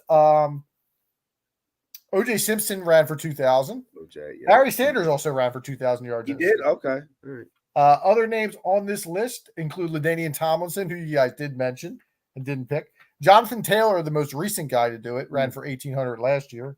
And then you have The other 4 are Jamal Anderson in the Dirty Bird year, Ooh. 98. Tiki Barber, Oh, Who? Amon Green, and Curtis lastly, former Eagle DeMarco Murray ran for 1,800 the year before he came to the Birds. But I'm on green. Wow. good work by you guys. You're 1 for 1. NFL easy question in the books. You did take your 2 strikes there. We cut it down. So, all right, let's go to Chris. What do you want to go next? I'm sorry, I got allergy brain, bro. You got to repeat that. You have NFL, NBA, and then local. And it And was then all you have easy, medium, and hard. Let's go local easy. All right. Local easy. I like this question here. So since 2000 to 2001, so I'm including the year they went to the finals. Okay. There's only 2 teams in the Eastern Conference that the Sixers have not played in the playoffs. Now, I'm going to give you guys, there's a caveat here that I'm going to give you. I am not counting the Hornets. Right. Because they played the New Orleans Hornets in a playoff series, and then they went to New Orleans Pelicans and the Charlotte Hornets. So that team, they're not one of the teams we're looking for here. So they've played every other team in the East in the playoffs since that point, except for 2 teams. Well, I know one is for a fact. I wasn't listening to what you just said, but the Magic is one of them. So the Magic they played. They played the Magic. I'm only giving you 1 strike on this one, and then there's a follow-up. No, yeah, they played the Magic. Was he talking about like we can't say Charlotte, like the bottom? Right, Charlotte. We're not counting Charlotte. They played the Magic. They played them a couple times. The Knicks are definitely on there. The Knicks are definitely one. Okay, lock it in. The Knicks. The Knicks are correct. They have not played the Knicks. And this cricket's pissing me off, man. Is it in the house or out? I can't even tell. Did they ever play the Pacers? Yeah. Yeah. That was they had a thing with them back in the day. Well, dead air is not good. Yeah, they played Miami, they played Toronto, they played Boston, the Nets, they played Atlanta, they played Milwaukee, right? They played Cleveland. Did they play Cleveland? No, Cleveland. Since you said since 2000, you said? Yeah, so since the year they went to the finals. They didn't play Cleveland. It's got to be Cleveland. They haven't played them in the new with like Embiid. Think about it. Sixers have never played LeBron. Yeah, I'm gonna go. I think that's safe. It's Cleveland. Cleveland is correct. Good work by you. Well, they did play LeBron though in the Heat. Right. Well, I meant Cleveland LeBron. Yeah. So here's the follow-up, the second part of that question. There's 4 teams that they've named the 4 teams that they've played the most in that era. So I'll give you a hint. Boston. So Boston's number 1. They played Boston 5 times. They're 0-5 against Boston. Played Toronto good. And the other 3 teams they've played 3 times each. Toronto's on there. Wait, they didn't play Toronto. They played Carter. They played him when they beat them last year, and then they played Kawhi. So they definitely played him 3 times. Oh yeah, that's right. You're right. Toronto was 3 times. Are we locking Toronto in? Let's go with that. Al, I'm waiting for you. Yeah, your final. Yeah. Okay, Toronto's correct. The Magic they played a couple times, I think. There's 2 other teams. There's 2 other teams that they played 3 times. All right, well, I'm thinking my mind went to the. They played the Heat twice. They beat him with Redick, and they lost to him with LeBron, and they lost to him with Jimmy. So yes, that's definitely the Heat. Miami's correct. And then the Nets is the other team I'm thinking, but I can't back that up. No, because they played them. They didn't play them in the playoffs with the kid teams. They played them with. They played them twice. They beat them with Mike Scott, and they beat them last year. Of all guys, Mike Scott. Yeah, he hit in the corner. Well, tell us this: is it more than 2? It's 3 times. They played them 3 times. Okay. 3. All these teams they played 3. This is the hardest one of them all. I'll give you that. Detroit. Was it Detroit? They haven't played Detroit since Embiid's been there in the playoffs, I don't think. Yeah. They lost them 3 times early. They beat the Bulls when they were the 8-1-8, but did they play them again 2 more times? No, I don't think they played them other than that. What about a team like Charlotte? Did they play them like as like a crap like 1-8. They played Charlotte the Hornets at least a couple times. It's I not the don't know Hornets. if We're taking the Hornets out of play here. They only played the Hornets once anyway. Oh no, because that other time was in like '99. Yeah, that was before. They just played the Nets. Did they run into the Kid Nets back in the day? No, they didn't play the Kid Nets in playoffs. And the Magic they played, I don't think they played 3 times. They played them twice. All right. I don't think they played them 3 times. The Pacers we played in 01. I don't know if they played them again. What about the Wizards? Wizards was 2020 or 21, whatever it was. No, I don't think they played them more than. I don't think they played them 3 times. They didn't play. There wasn't a 7-game series with Iverson and Shem God going at it. No. Maybe in the streets. not in the real. Or Rod Strickland. Gilbert Arenas. Gil Zero, Agent Zero. All right, you guys got to guess. We got to move on. I don't know. I have no idea. When we guess the Nets. Yeah, I don't think that's right. I don't think it is either. He said it's tough, so it's probably not. And the Bucks was 01, and I guess that was they wouldn't have. Atlanta? Did they play the Jason Terry Hawks? No, they never played them. Shoot. Did we lock in the Heat? Milwaukee? Yeah, he did good. Okay. No, it's not Milwaukee. They only played them, I think, once. All right. I wish I had a list in front of me of the Eastern Conference. So just lock in Washington. Washington is not correct. Chris actually mentioned them. It was the dark years 03, 05, 08. They lost Orlando? to the Pistons. The Pistons. I thought all those years. I thought it might have been them. With the Ben Wallace, Chauncey Billups teams. Yeah. They fell to the Pistons there. So you guys get half a point there for the first part. Good try on the second one. All right. Al, your turn to pick a category and a difficulty level. NBA, easy. All right. So we're going easy here. The top 5 players for 3-pointers made in NBA Finals history are Steph Curry, Klay Thompson, and LeBron James. It's pretty easy. Who are the next 2 guys? And your hint is that they've never been all-stars in their career. Next 3 or 2? No, just the next 2 guys. So you're looking for the 4th and 5th guys for most threes made in the NBA Finals. And my other hint to you guys will be, think about the way the NBA game has transitioned and the amount of threes being shot. So they are recent guys. Right. And neither one has ever been an all-star. Well, first guy that comes to mind for me is J.R. Smith. But I don't know if he's made enough to put on top 5. Just because of being on those LeBron teams for all those years in a row. You said 3-pointers made, right? 3-pointers made, NBA Finals. Ray Allen was another guy, but he's obviously been to All-Stars. So All-Star. Who's that? Ray Allen. He's not on there. I think he was number 5 or 6 or 7. Yeah, he was the first person that came to mind until you gave that second hint. KD? He's been All-Star. He's been an All-Star. Are you kidding me? Oh, I forgot about the All-Star thing. I was going to say, what? I was like, is there another KD we're talking?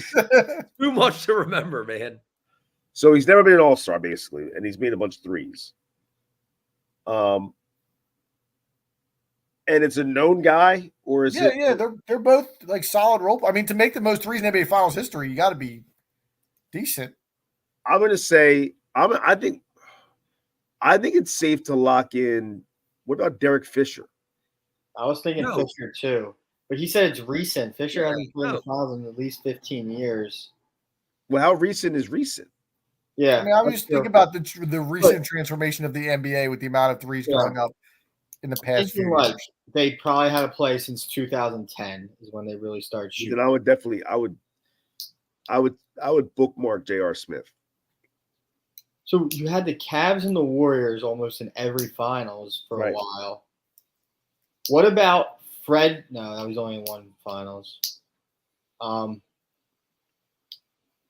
Van Vliet made the All-Star team last year. Yeah. As much as I love this game, you might have to put a timer on these because Yeah. Well, I mean, I like to hear you guys brainstorm. As long as you're brainstorming, I'm fine with it. I mean, I think it's smart to say either a Cavs team or a Warriors team. Mike Miller? Because- How do you feel about Michael Miller? I'd be out on that.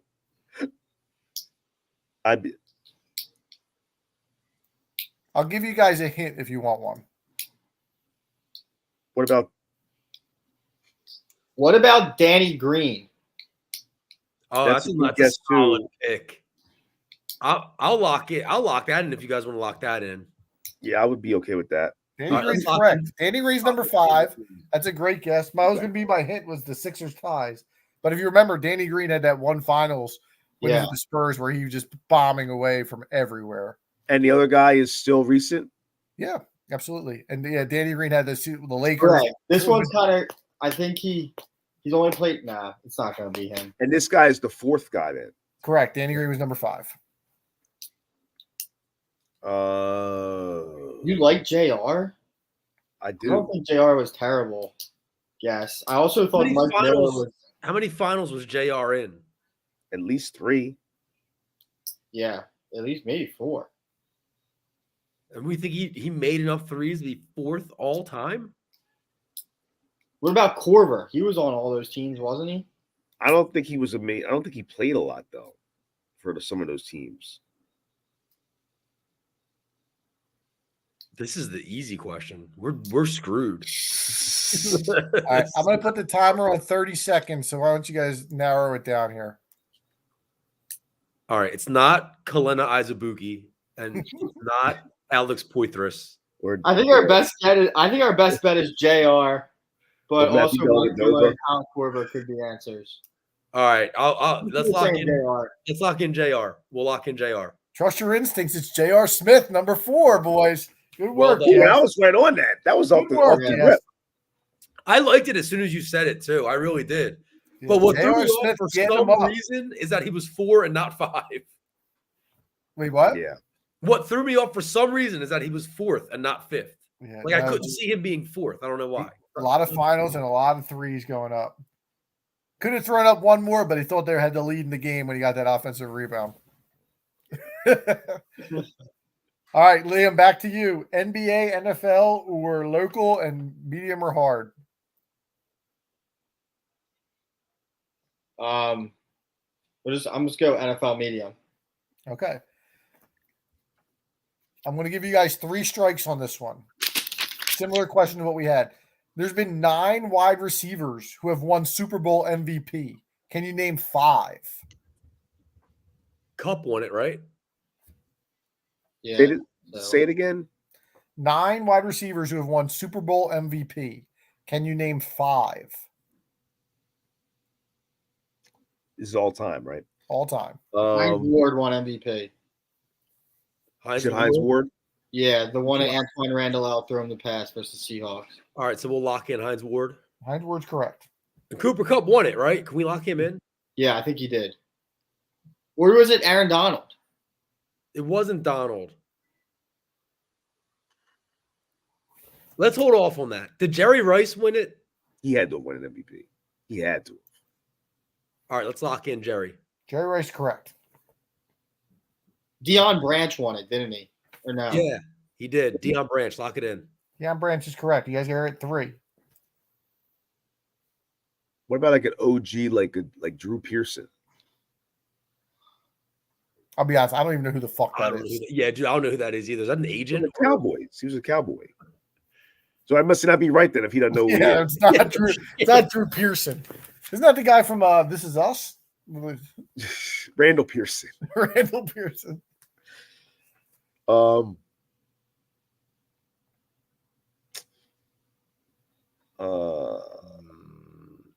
about like one of those Pittsburgh teams back in the day? How many did Bradshaw win? Like with Lynn Swan? Yeah, like a Lynn Swan. Maybe right? Lynn Swan. I'll go with Lynn Swan. Want to lock in Lynn? Yeah, I'll go. All right, let's lock in Lynn Swan. Well, Lynn Swan is correct. We are down to 1 left to go, boys. 1? Yeah, I only asked for 5. So it was Hines Ward, Lynn Swan, Deion Branch, and Jerry Rice are off the board. We have Cooper Kupp. Unless you think I don't know. It could have been Kupp or was it Donald that won the MVP? I did give you guys 3 strikes here. I don't think it was Donald, but I'm not That's entirely Kupp, man. sure that it was. Let's throw a stab at Cup. All right, so let's throw Pua Tua. What's the dude's name now? That's Puka the Nakua? Puka Nakua. My boy. All right, let's throw Cooper Kupp in there. Cooper Kupp's correct. Good work, boys. You ran through that one pretty easily. 5 there.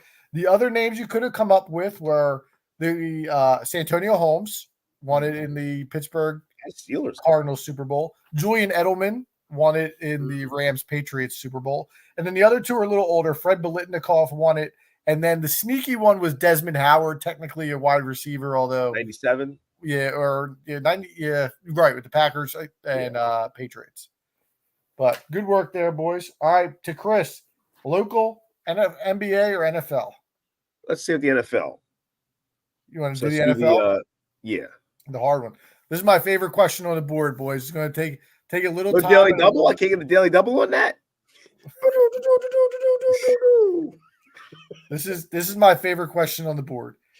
There are 10 quarterbacks in NFL history who have 30 wins with 2 separate teams. I need you to name 5 of them. I'm going to give you guys 5 strikes, and I'm going to give you a hint. There's 3 of them that realistically you're not going to get, that are not in our era. However, the other 7 are all basically from the year 2000 on. Oh, don't tell me I can't get it. So wait, is this regular season only? Wins? Regular season wins. Brady and 30 or Manning got more, both be on it. 2 separate teams. I don't Wait, think is- Brady's Oh, on. Brady's there. not on it. He played Manning's 2 on it. years with the Bucks. He didn't Yeah, win Manning's 15 on it. years. Brady's not. You're not talking about postseason wins, right? No, Just regular you season. just said Regular Okay. season wins. All right, so then I would say Manning. Peyton's on there. Peyton Manning's won. Peyton Manning 141 wins with the Colts and 45 with the Broncos. Okay, you guys might know this more than me. What about Jake Plummer? With Well, the Denver and Cardinals Arizona. Yeah. Yeah. I don't know. Cardinals and Denver. How long- Dude, I'll be honest. I don't know if he got to 30 in Arizona. They were bad. They were bad, man. But he was there a while. What about Carson Palmer? Cardinals and Bengals. The Bengals That's and it with the Cardinals? Bengals. Did he play long enough with the Cardinals? Keep Do you that They in were the back. good. They were good. They had a good run. Wait, keep that in the back. What about Jay Cutler? Bears and Broncos? Yeah. I like That's a good Jay. guess too. We got to lock Yes, one of too. these. I love the brainstorming. Cutler was in both long enough. All right. I think all 3 might be right, but I feel best about Cutler. I feel best about Cutler based off longevity because Palmer played for the Raiders too. Right. I just don't know if Palmer got enough He had a starts. long career though. He had a good. I mean, Palmer was always hurt in Arizona. That's when they were bringing Leinart in, wasn't it?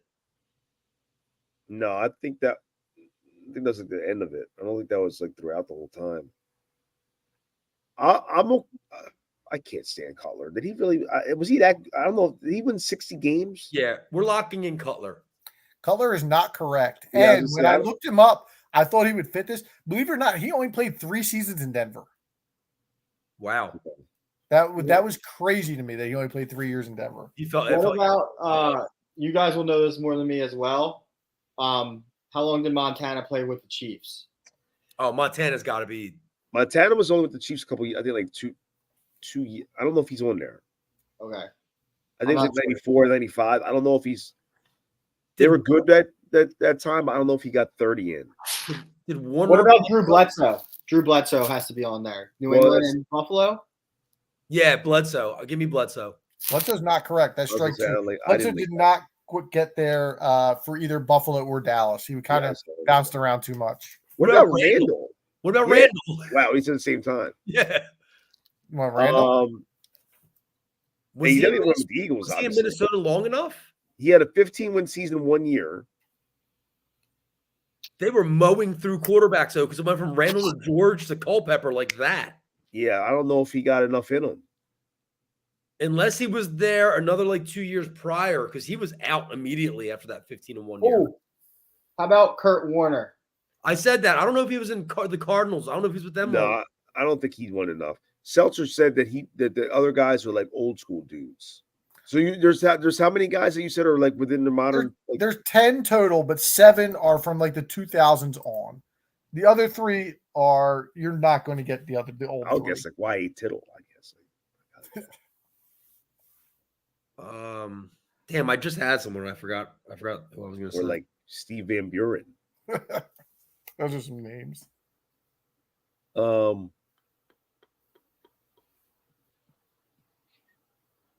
I'll give you guys a hint. There is one guy who is active currently in the NFL and is a starting quarterback. What about Brett Favre? Was he with the Jets long enough? Well, he had the Vikings. He had the Was he Vikings with and the the Vikings Jets. long enough? It was like 1 year each. I don't think that's right. Great question. It's a great question. McNair wasn't. What about Warren Moon? Who was the other team besides Seattle? Houston, the Oilers, right? I don't know about that. I will once again give you guys the hint that is from the 2000s on. So it's not Moon. Bonk's not ready yet. Can't blame Bonk. Warren Moon, 70 for the Oilers. Next highest was 21 with the Vikings. I'm still staying Y.A. Tittle. What did Testaverde do? Jets and who else? Browns. This is a hard question. What about Jay Fiedler? Should we go back to the ones you said? Should we go back to Jake Plummer? Do we think he played long enough and won enough games? I don't. He played a lot of bad teams on both those teams. Did Breeze play enough with the Chargers? Oh, they sucked though. I feel like they weren't that bad. He played a good amount. He played a couple years. I wouldn't be opposed to that. But we're on the ropes though. We got 5 strikes, right? You got 2 right now. Oh, I thought you said 3 strikes. 5 on this one. Oh, all right. Let's go Breeze out there. All right, Breeze. Drew Brees, 142 wins with the New Orleans Saints and 30 wins with the San Diego Chargers. He is correct. 30 on the nose. What about Elvis Gerbach? The Ger bust. I don't know if he has 30 wins total. How about that Boomer Esiason? With who? Cincinnati and who? Jets. Wait, we got to start thinking 2000s on. I'm trying to get some big fish, bro. You'll get more points for that. I'm trying to get some big fish. Some trout.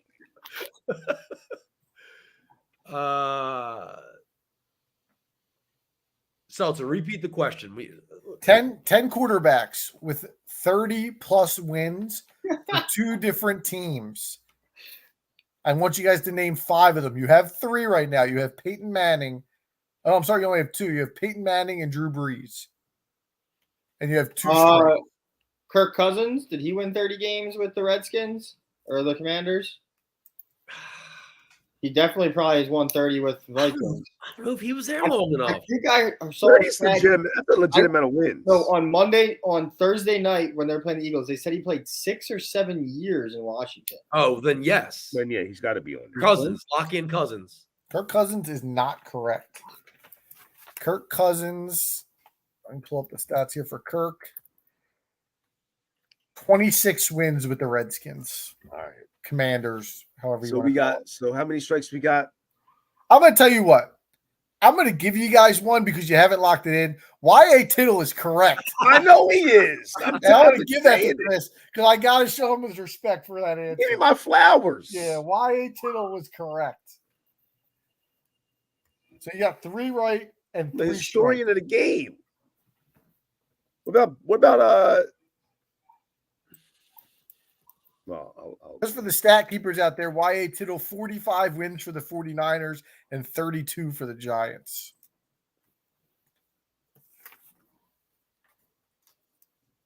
Remember, there is 1 active, and then there's 1, 2, 3, 4 guys from the 2000s on that you guys don't have. And the active guy is still starting quarterback. I have an idea. Oh, I know who it is. Who? Who do you think it is? Is it Stafford? I thought about him, but this is only his what, 3rd year in LA? Yeah, and he was hurt last year. Yeah, it's not. I think it could be Tannehill. That's a good Tannehill. guess. I forgot he was with Miami.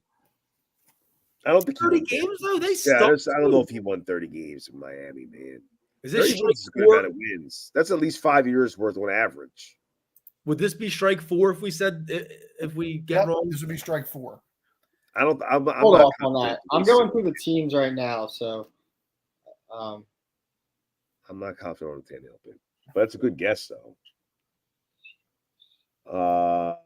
I'll give you guys, while we're at it, I'll give you one of the names you're not going to come up with because I never heard of him. Craig Morton on the list. All right. Not Big sure who old that Craig. is. Come on, Craig. Craig Morton. Let's get a little Craig Morton while you guys continue to brainstorm here.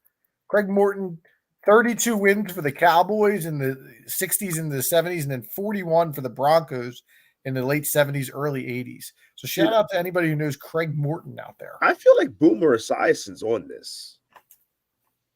With who again? The Jets and Bengals? Jets and Bengals. All right, lock him in, Boomer. Boomer is strike 4 for you guys. Stink. Boomer is not correct. Again, we're thinking 2000s, guys. I can't say it more. Boomer, 62 wins for the Bengals, only 15 for the Jets. Yo, did McNair win a lot of games in Baltimore? I was thinking about McNair, but I don't think he won enough for that. Rest in peace, Steve McNair.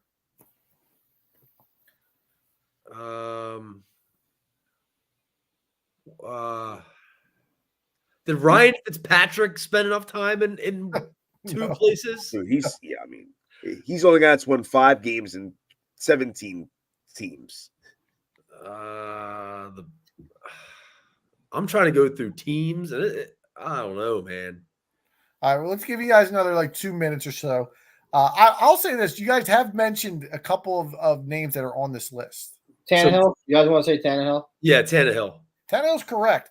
Believe it or not, you guys were debating his win total. He actually won 40 games, over 40 games in Miami. Wow. 42 in Miami, 37 in Tennessee. Ryan Tannehill. More than in Tennessee. Wow. All right. All right, so I need one more. You got one strike left. And how about Pennington? Did he win enough with the Dolphins too? No. I don't think so. They were pretty bad.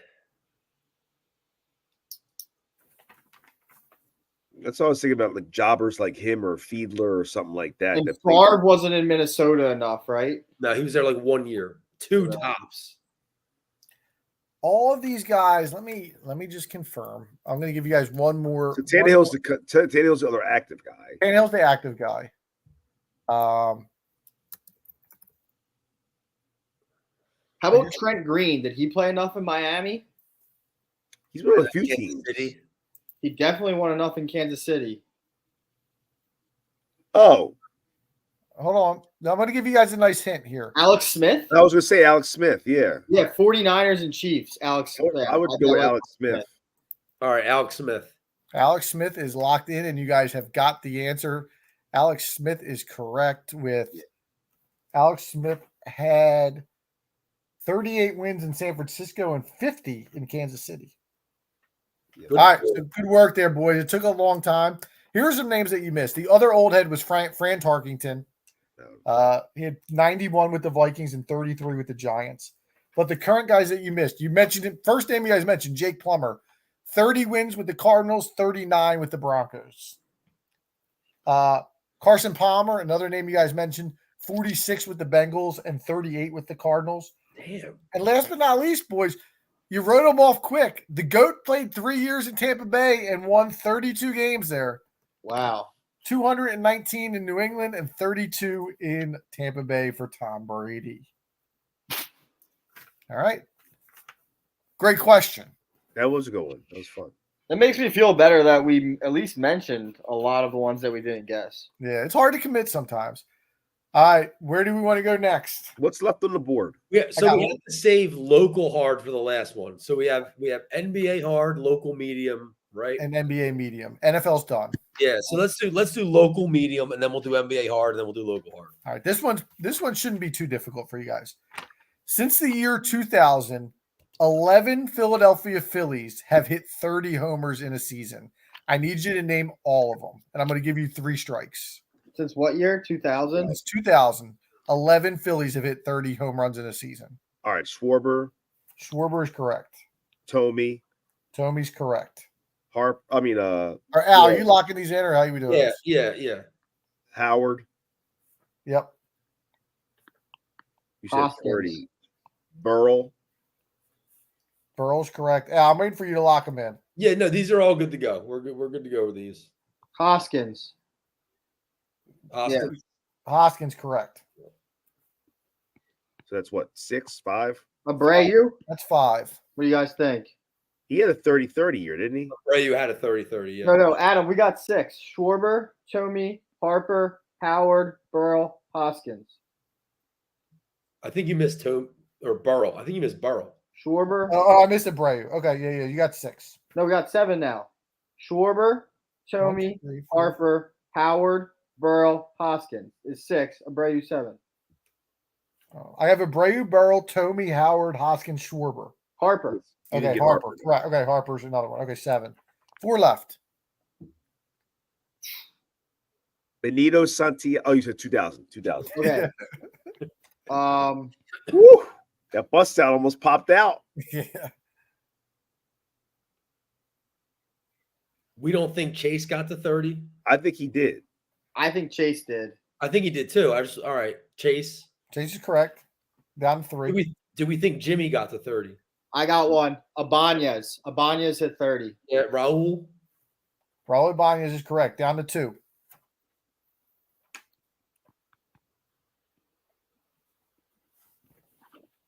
Man.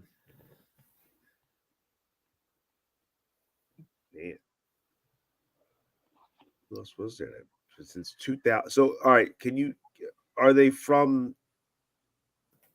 I'm going to name the guys you named already. Abreu, Burrell, Tomey, Howard, Utley, Ibanez, Hoskins, Harper, Schwarber. Those are the ones you've named already. I don't think so. But did Worth get there?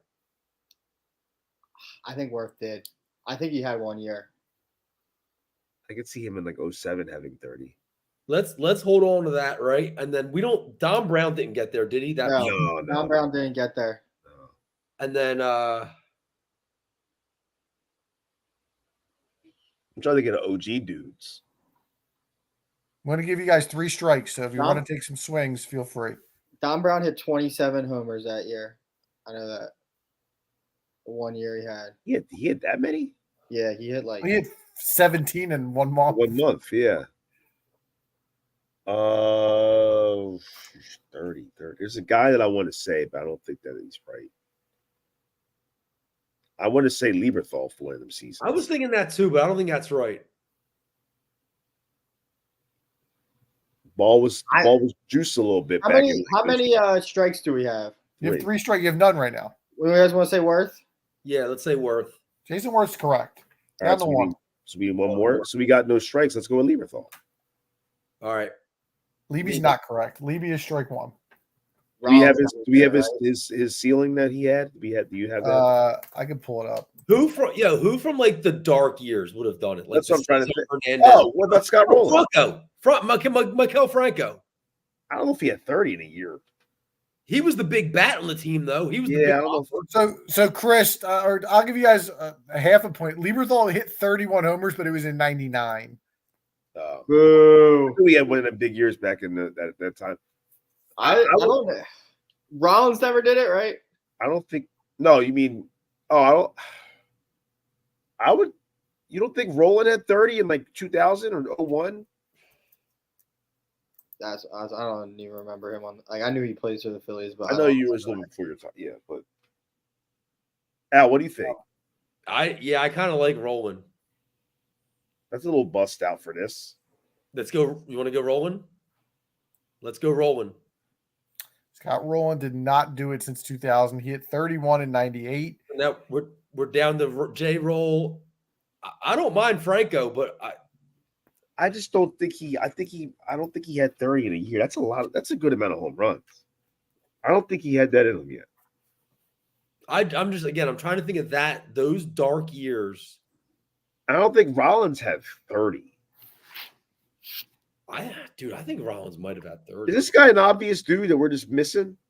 You good player. All right, well. I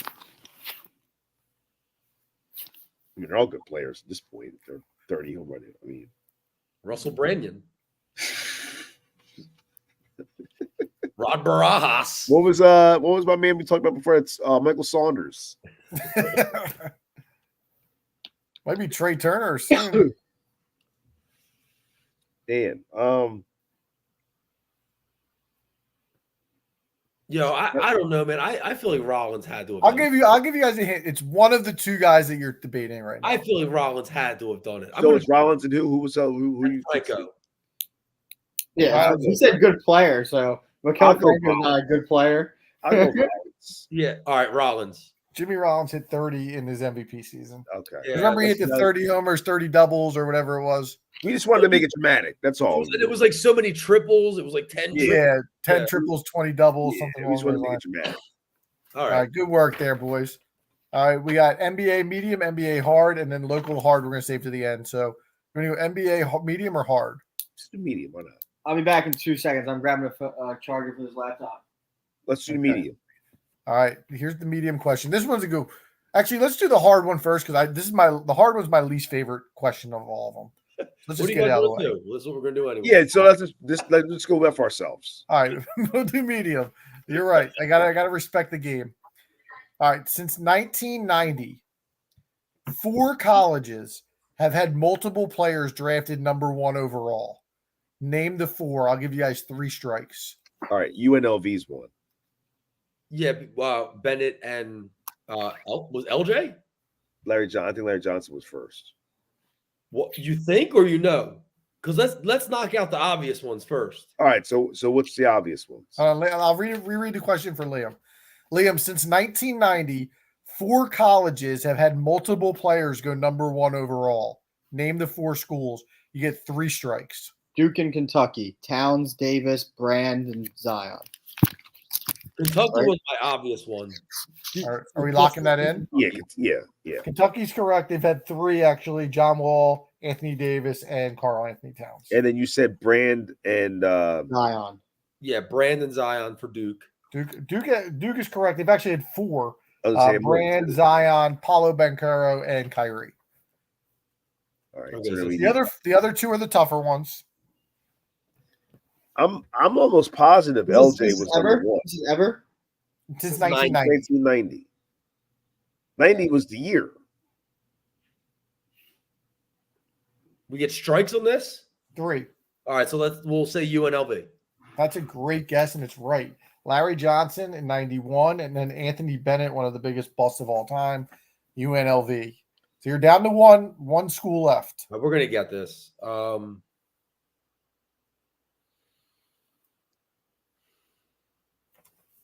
So the number 1 picks.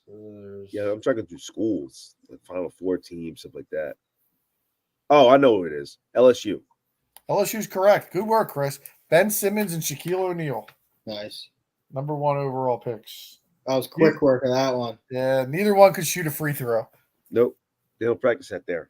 Good work. All right, let's get to the NBA hard since you want to save the local hard for last. Again, this is my least favorite question of the 4. I was having a tough time coming up with one.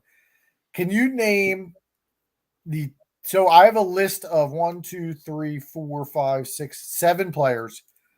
The 7 players LeBron James has beat the most in the playoffs. And I'm not talking necessarily about series, I'm talking about games in the playoffs. Can you name 5 of the 7 guys? I'll give you 5 strikes as well.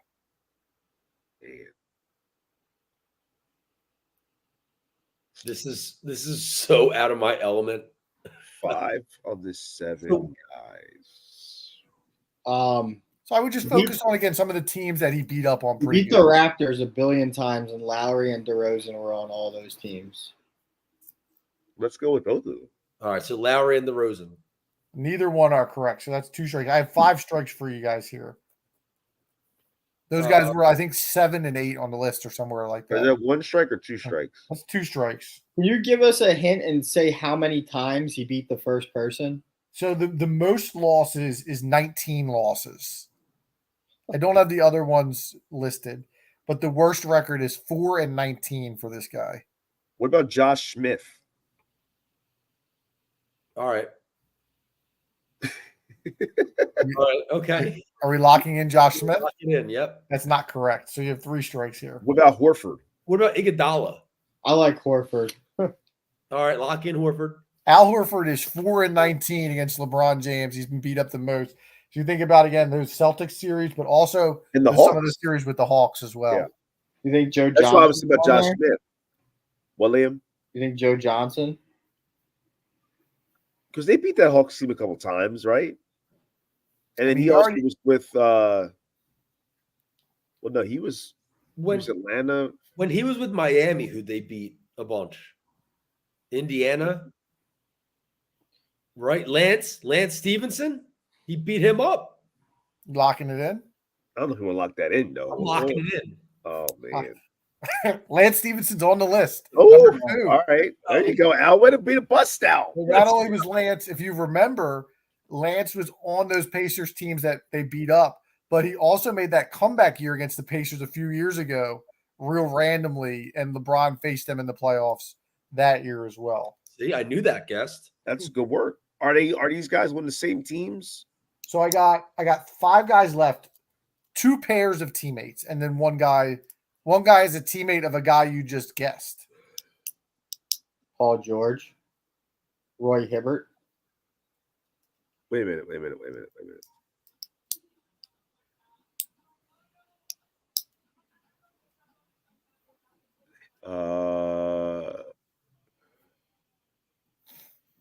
I don't like either of those guys for this.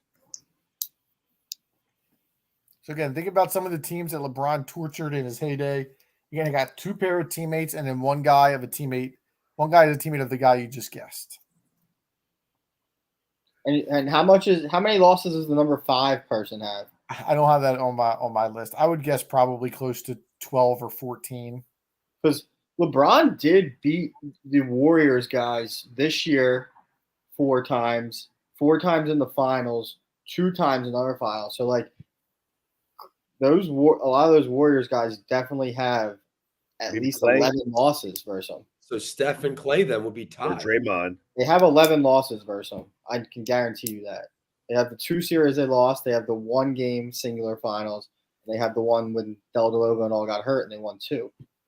So it's at least 11, but I don't know that's why I kind of asked that question. So were all 3 of them on the team for those though? Because Celtics had 2 pairs of. Yeah, it would be Draymond, Steph, and Clay. So it's probably not that then. Did they play the? What about Joakim Noah? Did they play the Bulls a lot when he was with Miami? And They then never played them. They did play him at least once.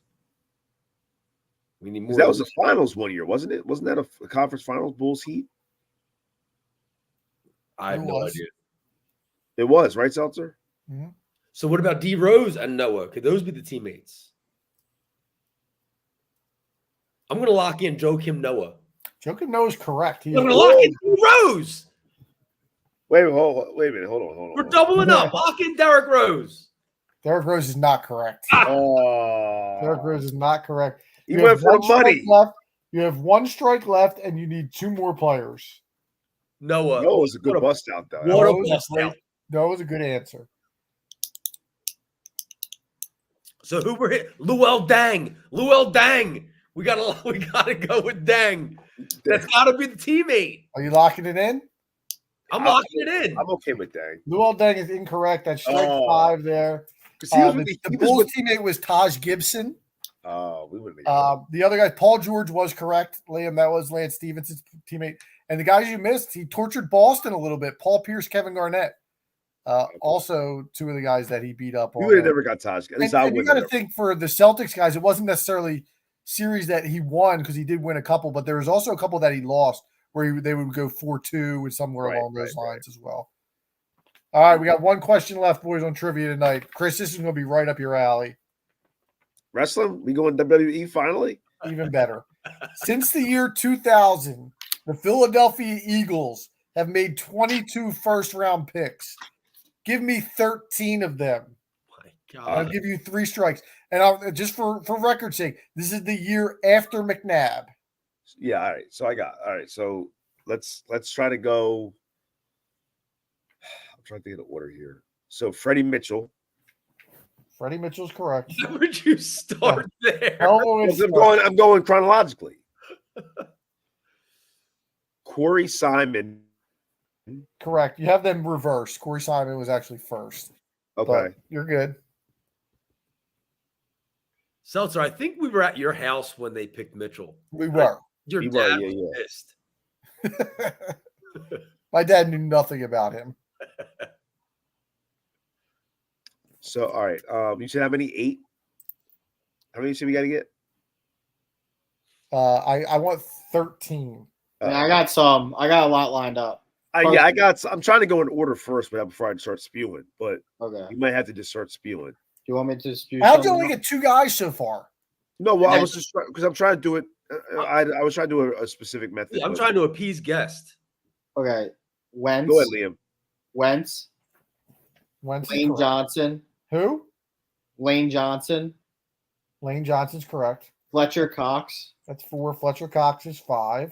Danny Watkins. Right. 6. Brandon Graham. Are you reading a list? I mean, I'm just 7? Because you're getting them all in backwards order. Nelson Aguilar. Right. Derek Barnett. Devontae Smith. All right, hold on. You guys are running through this here. Derek Barnett. Who's that other one? Devontae Smith. That's on a 1, 2, 3, 4, 5, 6, 7, 8, 9, 10. This Andre was the hard category. Andre Dillard. I just thought there were a lot of names. Andre Yeah. Dillard's correct. See Oh, if how you get about them all. that? Jalen about- Carter. Who? Jalen Carter's Yep. correct. That's 13. Was You got- Corey Patterson a first round pick? He was. Okay. How about Sean Andrews? All right. Well, first of all, that's your first strike. Corey Patterson played center field for the Chicago Cubs. Oh, what was his name then? Casey Patterson. Case? No, he was the brother. I don't know. Maybe I was thinking of No, Sean. Mike Patterson. Mike Mike Patterson. Patterson is correct. Mike Patterson. And then I said, Old Sean Andrew. Andrews. You said Who? yeah, Sean Andrews. Sean Andrews is correct. See if you can get them all. We got 1, 2, 3, 4, 5, 6, 7, 8 left. Jordan Davis. Jordan Davis is correct. Oh, and who they pick at the end of the Nolan Smith. Nolan Smith is correct.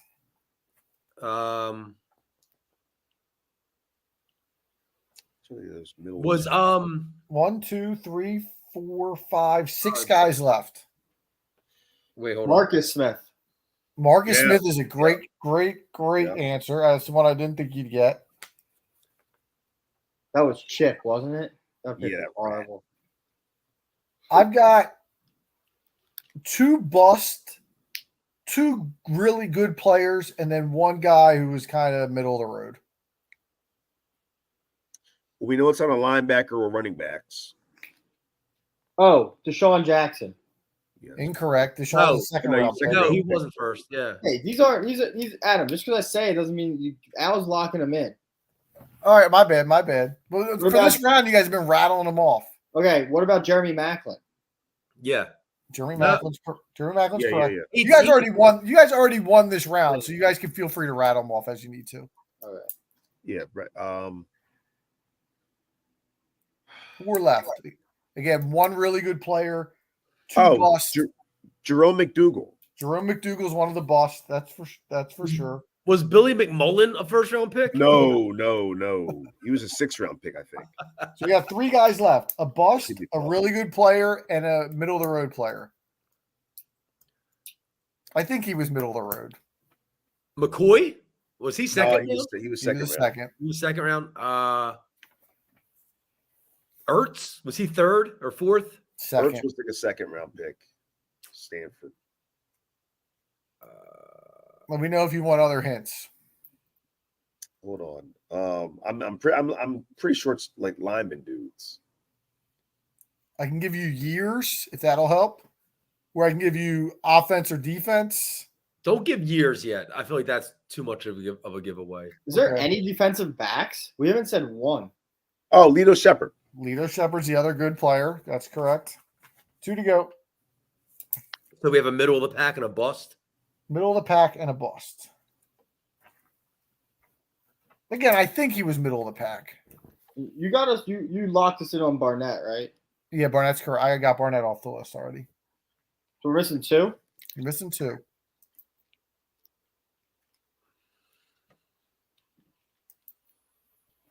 Oh man. Like I said, I'm trying to think about linemen. One is on the offensive side of the ball, and one is on the defensive side of the ball. And again, we know it's not running backs or linebackers.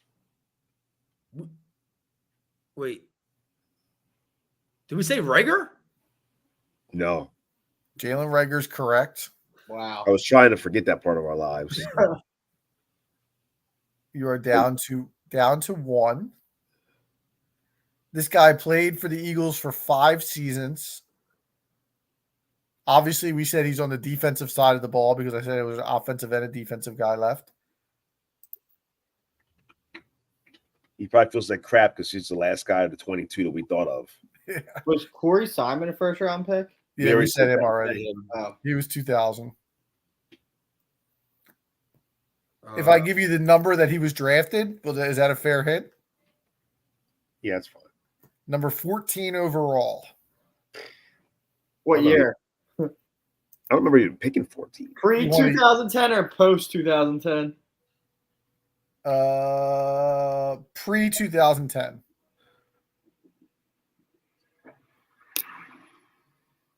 Trotter was a first round pick, was he? No. That's way back.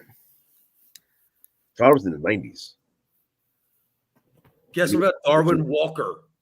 No, he wasn't a first round pick either. And he was also in the 90s. I got one more hint if you just want it. What about Carlos Emmons? No, he wasn't an Eagle draft pick. He was a Giant. I think he was, or no, not Giants. He went was to Giants after, Packers. I think. I think he was, or no, that was Nate Wayne was the Packers guy. No, This guy's initials are alliterative. What's that mean? That means the same first name, same last name. Philadelphia public school system, folks. No, Norwood Fontbonne, dude. Oh, even worse. Your parents paid money for it.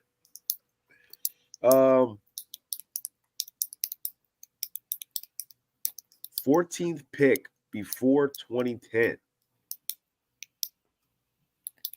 Defensive player. They traded him after 5 seasons. They traded him for a 5th round pick. I'm gonna hate myself when I hear it. Oh man, It's got to be a defensive lineman. It is a defensive lineman.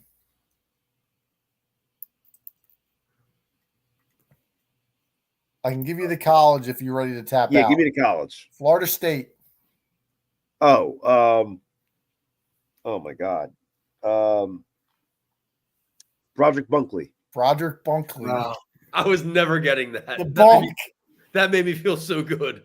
Yeah, Broderick Bunkley. He was all right for a while. Yeah, I said middle of the road type of guy. Yeah. Good work tonight, boys. I hope that was entertaining. I know it was a little bit longer than we hoped to go, but I like letting you guys work together a little bit and brainstorming. And I think some of those questions were good names to bring back. Any final thoughts? Looks like we got some exhausted brains on the other end. Yeah, man. I'm just ready. I can't even put a sentence together at this point. My bladder runneth full. So let's maybe some righteous felon to get a little energy back. I need some jerky, bro. No doubt. Anything else? Go Birds. All right, we'll be back next week with hopefully some Phillies playoff previews and some Eagles victory over the Tampa Bay Buccaneers. But until then, let's drop that beat.